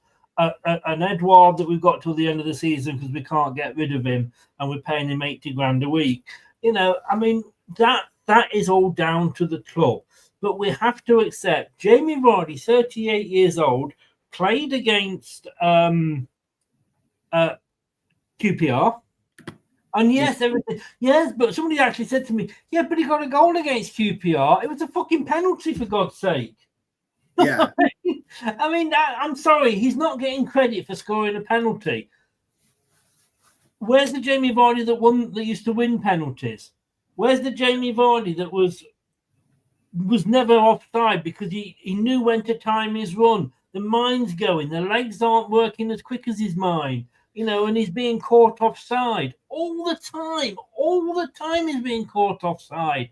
Yes, we love Jamie Vardy. Yes, let's have a statue on him, a stand after him. But are we still going to be saying when he's 47, we can't drop Jamie Vardy? Look what he's done for the club. We've got to stick with him. He's been great for club. We've got to still pick him. For God's sake. I didn't know Leicester moved location geographically there, Chris. What was that? I did. I moved it. But, we have to accept we need somebody in. We cannot, you cannot play Jamie Vardy against QPR on the Saturday, against Wednesday against Palace, and Saturday against Fulham. Whichever knobhead, and it might be rude, but whichever knobhead thought that you could do that with a 38-year-old, for fuck's sake, go and don't go to the toilet, because all you're doing is shitting your brains out. Yeah, not to take you back to a previous slideshow, Chris, but who picks the team? Well, you wonder. Rude. Well, you really do begin to wonder, because people joke at me, people laugh at me, people say, no, he's shit. Well, you said the same about Samari, and this season, your tongue so far up his arse, you're like Rudkin and Top, and that's i.e. Samari I'm on about, because everybody thought he was rubbish, he was no good.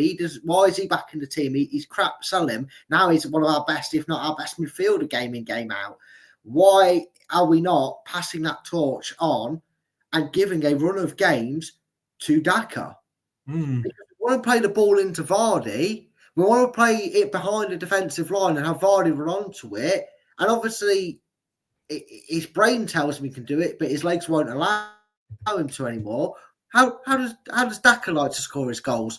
Because I think we got a one-game preview of it, Chris, and someone said earlier his one and only good game, which I think is a bit harsh on him, but it's very true in what he said. His best game came for Leicester in a 4-3 win against Moscow in the Europa League. And how did he score them goals, Chris? Didn't we play the ball in behind a defensive line and he ran through and smashed it in the net 4 times?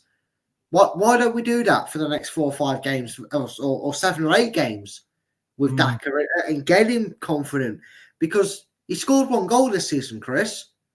And he nicked the ball off a defender and pushed the ball 10 yards and past him. And what happened, Chris? Yeah. He rifled it into the net.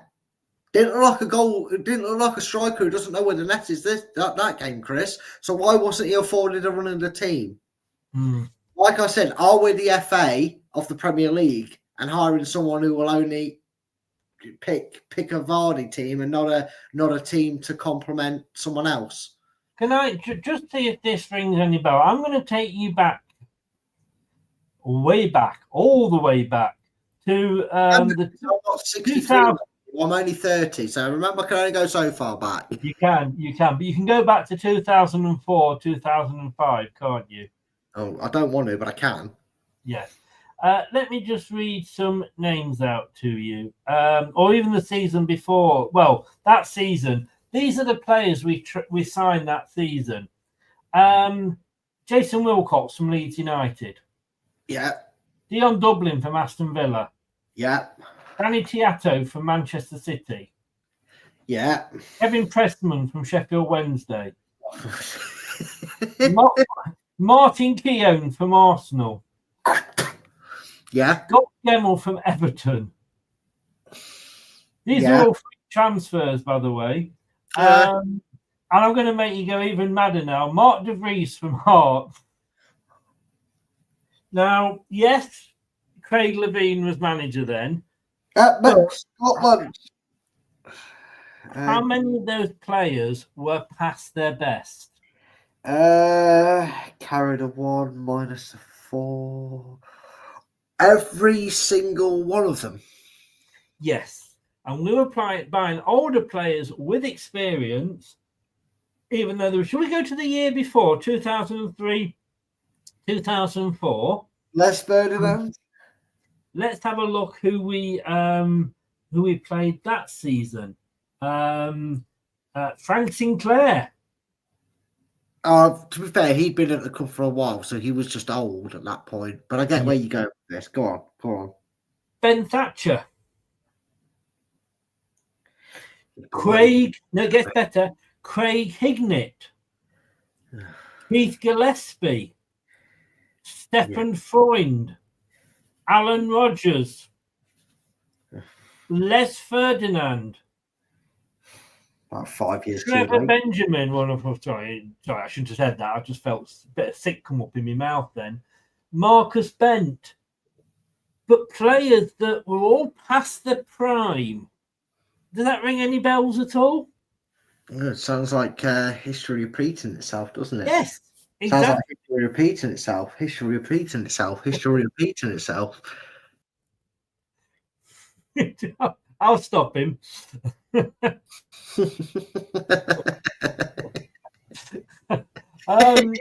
Sorry, I'm such a twat. You're like the BBC with all your repeats. But I mean, that time I used to call us the Derby and Jones Football Club, which was it was an OAP organisation. But I feel we're a bit in that sort of situation now. Now all those players were pretty. I mean, Les Ferdinand. Wow, do you know how many goals he got that season? 2. 1. Oh, I'll give him more credit than he deserves. Well, let me say he got 1 in the FA Cup, and he got 2 in the Premier League. But that's right, 2. There you go. No, I was looking at the wrong column. All right, but we are buying. Oh, what a name! What a name we bought. Yeah. But like you said, Chris. I think we brought Dion Dublin. As a sorry.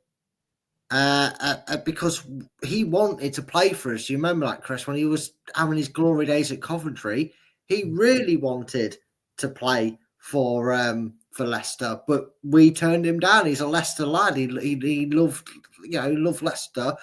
Yeah. Les Ferdinand was about 5 years past his sell-by date when we signed him.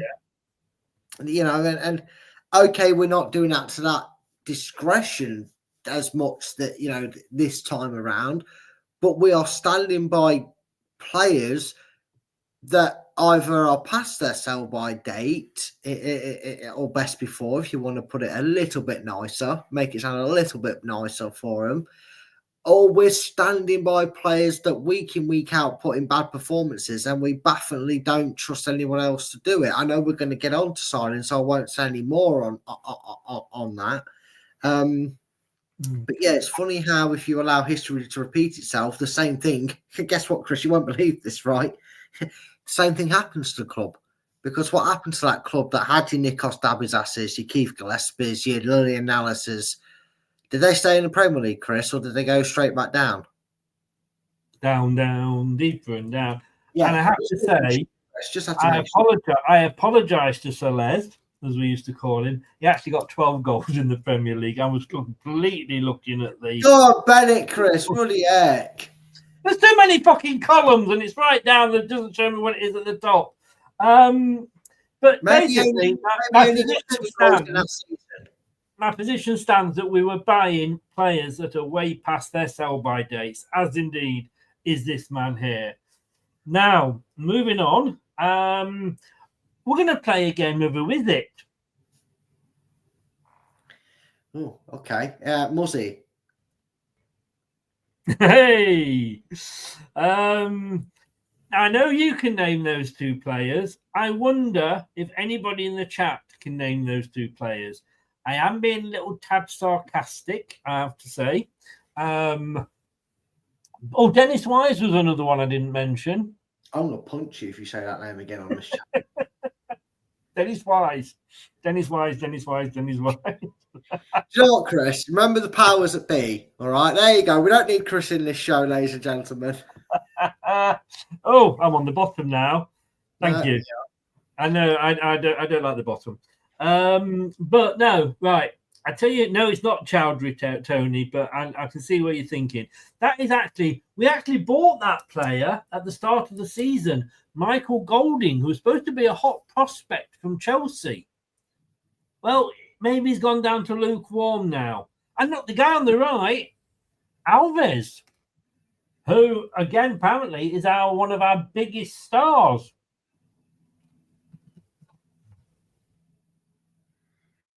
Has anybody seen them? Have you got them there? Are they under your desk there then, Brad? No, just check for me. No, they're definitely not, mate, because if you were to have hosted a quiz and said, name a midfielder that Leicester signed from Chelsea for £5 million in this transfer window, I think a lot of people would have gone and not been able to answer it. I forgot his name. And I'll be honest with you, Chris, I thought he was out on loan. That's why we hadn't heard of him. But apparently he's still here. I mean, maybe he's forgot school bus pass and can't get into the coaches to go to games, or he hasn't got his ID badge yet to get into the training ground, and that's why Rude keeps waving him away every time, because he thinks, what's this kid doing turn up in his school PE kit? I don't know, Chris, because we haven't heard anything of him, and it kind of goes back to that level, doesn't it, Chris? This is what happens when a managerial change happens, because I actually know this, Chris. He made the bench when the manager who signed him, was in charge. He actually made the bench. So maybe we didn't give somebody enough time to kind of go, no, he's training with the first pyramids, the golden pyramids. All right, there you go. That if I give a prize, and I wish I had a prize, but I haven't got one, a prize for the comment of the show, you've just won it, mate. You need to make a video that gives, that has a trophy with comment of the show award. So I'm going to make a thing that with the comment of the show. For me, maybe you could say out of desperation, because he did start to a little bit, it seemed, do things in them last couple of games in charge. But maybe out of desperation, he'd have gone, well, I've had him training with the first team. He's still not quite ready for the first team to be playing every week, but I'm going to put him on because Wink, Skip and that aren't doing the job I need them to. I don't know what Rude's doing, because we've certainly gone from a manager whose biggest talking point was he managed the youth system at England and he's keen to use youngsters, to someone who goes, "ID, mate, under 25, you're not getting on the pitch." The only reason for Kondo gets on the pitch is because he's a loan in and have to. Because I feel like we've gone reverse in that thing. Nobody who's young, a Coley, who you could have put his picture on that, bet people wouldn't have known who he was. Yeah. It's ridiculous. And I agree with Tony there. Yeah, he is a very skillful player. Golding is a very skillful player, apparently. But you know, it's a case. Look, I've often said this: if Wayne Rooney was still at Leicester at his age now, he wouldn't have broken through. He was 16 when he made his debut for Everton. Apparently, you've got to be 66 before you make a debut for Leicester. It's a fucking joke. It is unreal. When are these players going to be? Because I tell you what, we're making the same mistakes. Suddenly, you've got, oh, hang on a second, Brad. Let me just think about this. Because we've got Wout Faes, we've got Vestergaard, and we've got Cody. So 1 week, let's go Cody Vestergaard, or we lose. Well, let's go Faes Vestergaard, or we lose.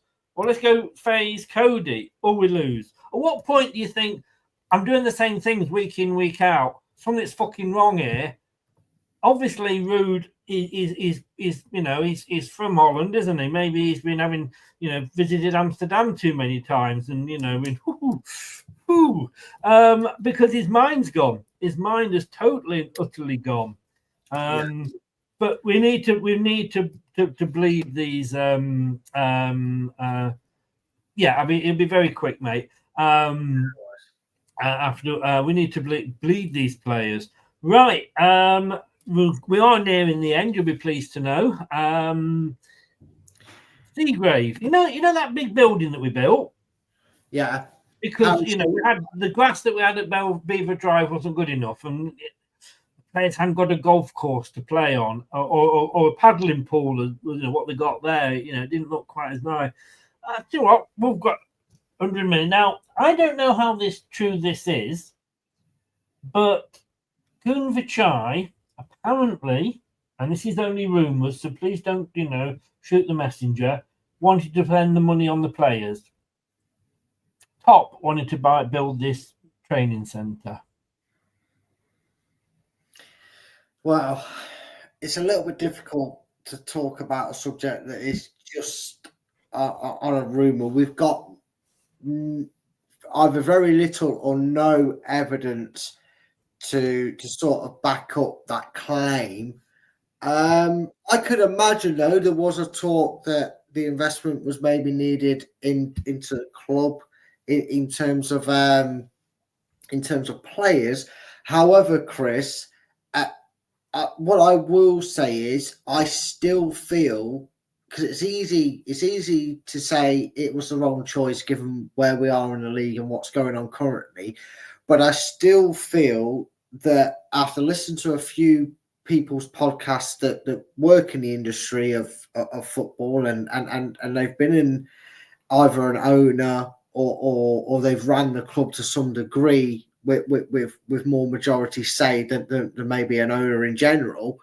Oh, cheers, John. Thanks for brightening my day with that comment you just posted up there.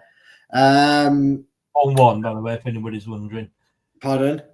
1-1, if anybody's wondering, yeah. Is a club needs to go in tandem. Now, we're not just talking in terms of, the players they bring in, the manager and the fans all need to be in tandem and go on side. What you need, Chris, is you need to find that balance. And what would be an arguing point would have been if they'd have extended the King Power to the supposed 40,000 they were going to, which I think is a monumental waste of money, because even on a good day at the King Power, we don't get it full to capacity. And with Leicester's club history, it isn't the best idea. However, if you're going to build up as a club and you're going to build your status as a club to attract players, to keep trying to push that barrier that is in front of the rest of us outside of the top 6 or 7 clubs, you have to improve your infrastructure. you have to improve your infrastructure. And in a way, Leicester did that with the best of intentions to benefit not just the first team, but benefit the club in its whole. Because now the youth players develop at a higher level. Some players are probably more easier swayed to the higher end of their. You said you said youth players train to a higher level. Why? I don't know. It's just for show, I guess, Chris. But they do apparently train to a higher level and standard. Not good enough to be picked, apparently, even though they get praise out their arse, right? But I don't know why they bother, but maybe just for the shits and giggles. But also, Chris, and I know it's not everybody's cup of tea, and nobody, there's probably be people on here that don't give a monkeys about it. But instead of forcing ourselves to build another separate training ground for the ladies' football, the women now have better facilities to train at and prepare for and bring in better players for their club. Sadly, I haven't been able to do anything in a long, long time on our other channel, and I was trying to go and pick it up, but work and everything else, as Chris appreciates and knows, it's just not been possible for me to reboot it as of now. Doesn't mean I don't keep an eye on it. I do know there's been some ins and outs, and I have been trying to keep an eye on it, but unfortunately, in terms of content, I haven't been able to do anything for it. But I can tell you that Leicester have benefited from that in that department. So you can't have the expectation and the ambition, but your facilities be down here. Leicester have probably hired better chef staff. They probably or put their chefs on better. We might have a 4-star cook now instead of a 3-star cook. Well, yeah, but the silliest thing is, Chris, and you say that tongue in cheek, and I know you say that with a bit of a giggle, but the silly little things that the players these days take on board in making a decision. You could sell them on the dream, but if they have a dodgy egg sandwich and get salmonella poison off the chicken soup that they have for the dinner when they sit down, they're never going to want to come back to you. Well, let's say this has cost £100 million to build. This was supposed to, like you've said, develop the youth. This is supposed to attract better players. I would say it's done neither. Well, I would then ask you, since this training ground has been developed and been sold to players that may have come in, would we have had some talents come through the door? I mean, we are developing players. It's not their fault that for whatever reason Rude and Cooper seem as blind to a back to it, because that's not they can't control who's in charge. The thing is, Chris, if Leicester somehow pull off not exactly a great escape by any means, but if Leicester are to get their asses in gear and stay up, somebody who maybe looking to get into the back door of the Premier League through a Brentford or a Brighton or a team like that, they might go, oh, hold on a minute.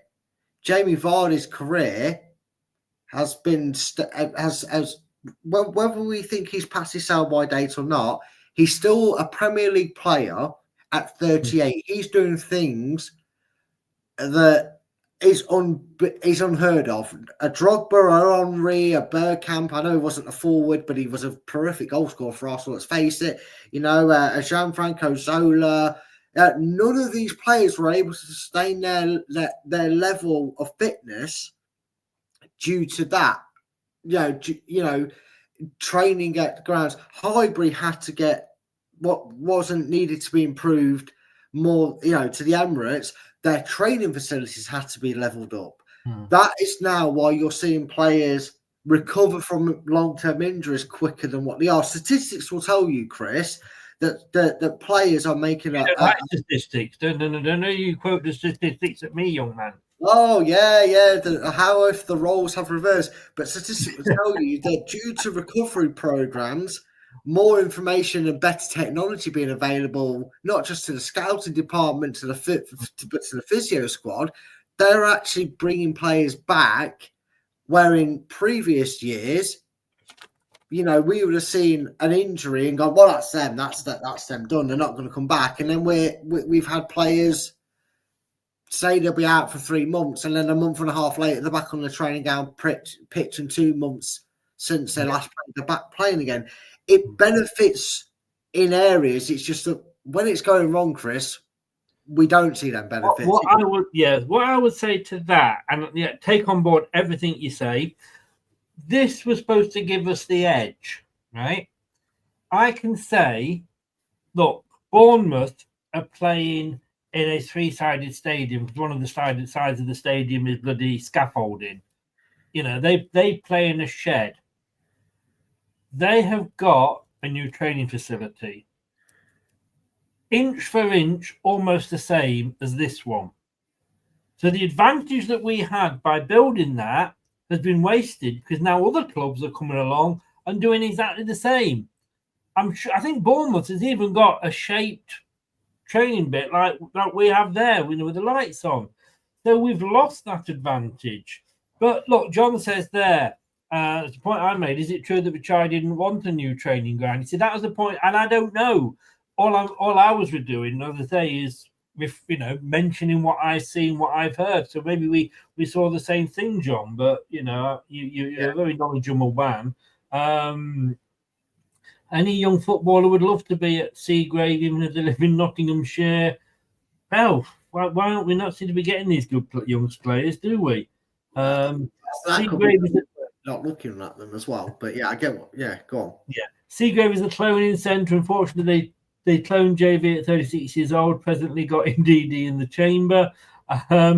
Right, let's move on. So it's just an interesting point. I just don't think we've actually got anything out of having that we can see at the moment. Relegation. I was sat at the weekend, Brad, trying to watch Manchester United play Brighton. And being unable to because we ended up watching on a very dodgy Hong Kong stream by the internet link to the TV. And at one point, we had a screen full of naked women. Don't know how that happened, but there we go. Actually, it was more entertaining than the match. True. Brad's gone off to have a wank. How dare you? So that he disappeared. I'm saying nothing. I'm just putting it out there, as indeed Brad is at the moment. And I would say both Manchester United and Tottenham, in a normal season, would be in a relegation battle now.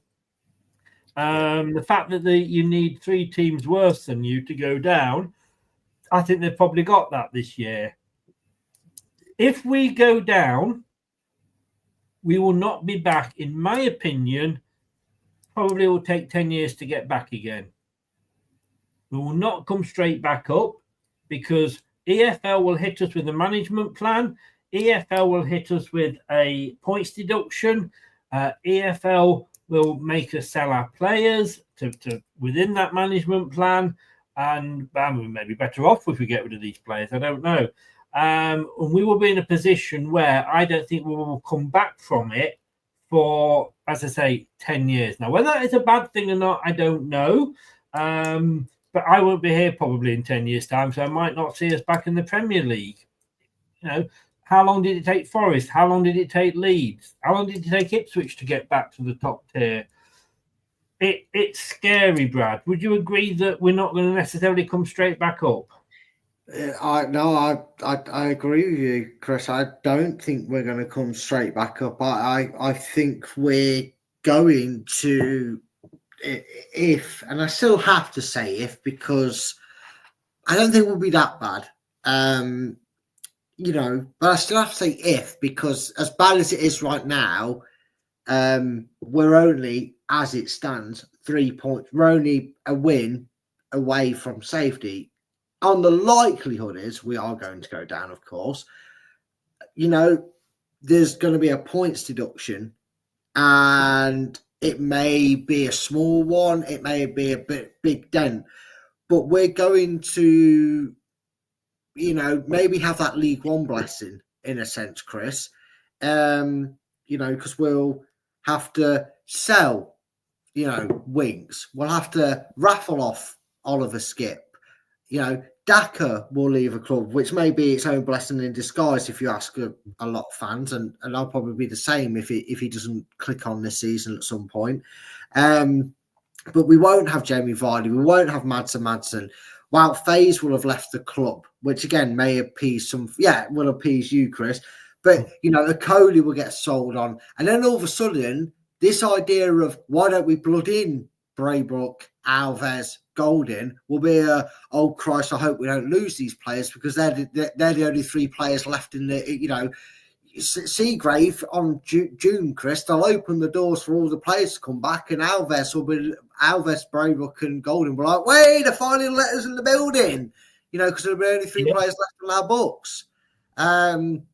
So it'll be a rebuild, Chris. And I said this, I think, at the post-match. When we go, if we are relegated come the end of May, which is the strong possibility right now, given our state of play and form, we may just have to kind of deal with the fact that we might be 10th to 14th for 4 or 5 seasons while we completely rebuild.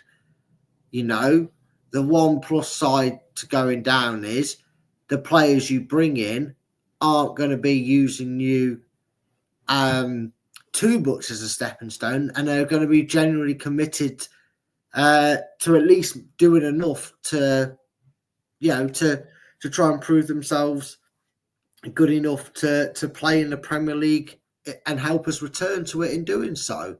So it won't be a straight back up Leicester City.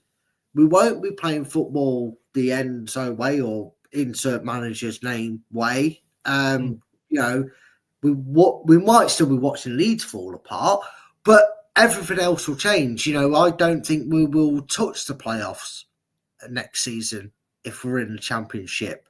I don't think we'll touch the playoffs for 2 or 3 seasons. We may have to try and do what? Try and do it. Sorry, Chris. It's hard to say. This is difficult for me to say, not because I'm dyslexic or anything like that. We might have to try and slowly build us. You can do it, Brad. We're all behind you, Brad. You go for it. City and slowly build ourselves back up to a Championship side. All right, I said it. Yeah. Cool. That was hard for me to say. That was hard. You have our sympathy, sir. But you know what I mean, Chris? I genuinely feel like that is the need. Can I pull you up on a point that you said earlier? You can, because I've most likely forgot it. So go for it. Well, the point you made was that it's a very valid point and a correct point in everything you said, was we're only a win away from safety. I would ask you that question is, where is that win coming from? Probably last game of the season when we're down. Well, we might be further than 1 win away then. No, that was me tongue in cheek. We might get that 1 win, but we got the win, lads. Unfortunately, it's 12 games too late. Once you're relegated, you start playing without fear. Look, we've got Tottenham up next, and Tottenham must be licking their lips. They've got 9 injuries. Well, Bournemouth had 9 injuries against Newcastle, and look what they did. We had a fully fit side. We ain't going to do any better. This fact that if Ricardo and indeed he were fit, we're suddenly going to win every single game is a fallacy. Everton, look at them at the weekend. Are we going to get a point off them?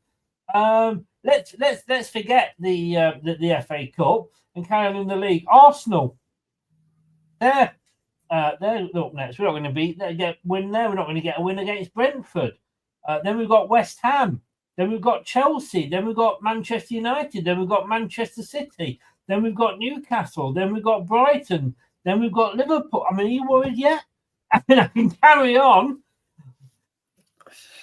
Oh, we laughed the fact that we got Notts Forest a couple of games before the end of the season. I don't think we'll be bloody laughing now. No. God, that's made me even more depressed.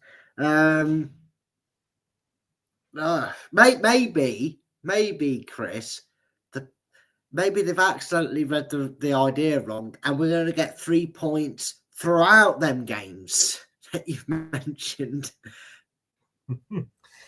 We'll get a pity point against Chelsea and a pity point against like Brighton or something like that, and somewhere else. Could we get a point against Wolves because we played so well against them last time? I mean, our last game of the season is against Bournemouth, and they could be going for Europe. Yeah. Sorry about it. No, I just had to come back with that. You know, yes, we are only one win from safety, but where is that fucking win coming from? Oh, tomorrow, there's always tomorrow. Yes, and it will just be as shit as today is when it comes to Leicester City. So I said, no point. Indeed. Leicester City, no point. Right. Okay. Well, look, that is it. We have gone on over the 2-hour mark. I did know it was going to be a long one today. We've covered a lot of topics. I think we've covered everything that we possibly can on the What's Wrong with the Club. Tomorrow night we'll be doing another show which is called What's Right with the Club.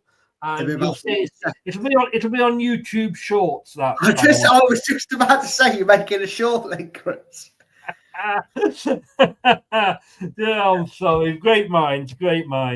But look, you can catch me having a rant on the BBC, although with less swear words, tomorrow from 10:45 on the Football News Show. I think it might be live on the iPlayer tomorrow, and then obviously catch up on the iPlayer whenever you want to. And we're going to be talking rude, and we're going to be, well, not talking rude because it's the BBC, we're not allowed to, but we'll be talking Ruud van Nistelrooy, and we'll be talking Leicester City. And if you want to know my thoughts on Ruud van Nistelrooy at the moment, all you got to do is check out bbc.co.uk/Leicester City tomorrow from about lunchtime, and you'll see my blog this week. Brad, look, we're going to go off and slit our wrists after all that. I've got a long cable here, and I'm looking just in the eye and just seeing if I can, at least I'll have something to smile about as I did. Well, anyway, where did we go? Dark Hole, Alice in Wonderland? I think so. I think we did. Ronald has made a late bid for the comment of the show. You come second. Instead of Ruud van Nistelrooy, we should have signed Salford Van Hire. We could park the van on the goal line. It'd definitely be better than them 3 games we had to suffer with Danny Ward in goal. Oh, don't go there. Like somebody just walked over my grave. Thanks very much to everybody in the chat. Thanks for Wayne. Thanks to Wayne for modding this evening. Thanks to Brad for coming on. Brad, it's great to have you as always. Thank you for doing that. We're not going to be doing a Premier League review because basically I think we've been depressed enough tonight anyway. Thanks to everybody that's been in the chat. Please smash that like button. Please do subscribe as well. It really does help the channel out. We'll be back possibly on Wednesday with something. I don't know yet. But we'll definitely back on Thursday with the prediction show. If you want Chris, I need to pause you a second. So I've just put the game, the Chelsea game on. Do you know what shirt number Kieran Dewsbury Hall has at Chelsea? Is he playing? I don't know. That's what I'm asking. Because is he number like 20 or something? I don't know. Because I'm pretty sure I've just seen Dewsbury Hall go down on the thing. I mean, cheers, Enzo. Make sure you help our relegation rivals out by giving him his first kick out. Blake must be more frozen than Leicester. Oh, God. Oh, he's gone out for a corner. I thought they were going to score. I've just seen a number I didn't recognise. I mean, Chelsea do have 450 shirt numbers, so I could be wrong. Yes. But I don't know if it might have been number 20 then I saw, because Wayne said 22. But I thought for a second, hell had frozen over. Can I just say that if you were watching the Manchester derby yesterday, which was Manchester United women versus Leicester City women, their Manchester United goalkeeper was number 91. Well, there you go then. So who knows? 104 possibly. 104. Thank you for your kind words, Ronald. That means a lot. Rabbit Man, Ipswich fan, says, good evening, guys. Men against, I think he means boys there. Guys, men against yesterday. I think they men against boys yesterday for us. So, can I just add, no, I'm sorry to see that Ipswich fan, but Rabbit Man, but it did help our goal difference. You're only 2 behind our goal difference now. But Wayne says, thanks, great show, lads. Brad, his link's below in the description. Please be sure to go and check him out and follow him. And like I say, subscribe, like, and share. I will hopefully see you Wednesday at the same time. Until then, it's good night from me. And it's good night from him. Good night. Thanks for watching. These videos are tremendous. You better like them too, or I'll be back. This podcast is proud to be part of the TalkSport Fan Network. TalkSport. Powered by fans. That will conclude this evening's entertainment.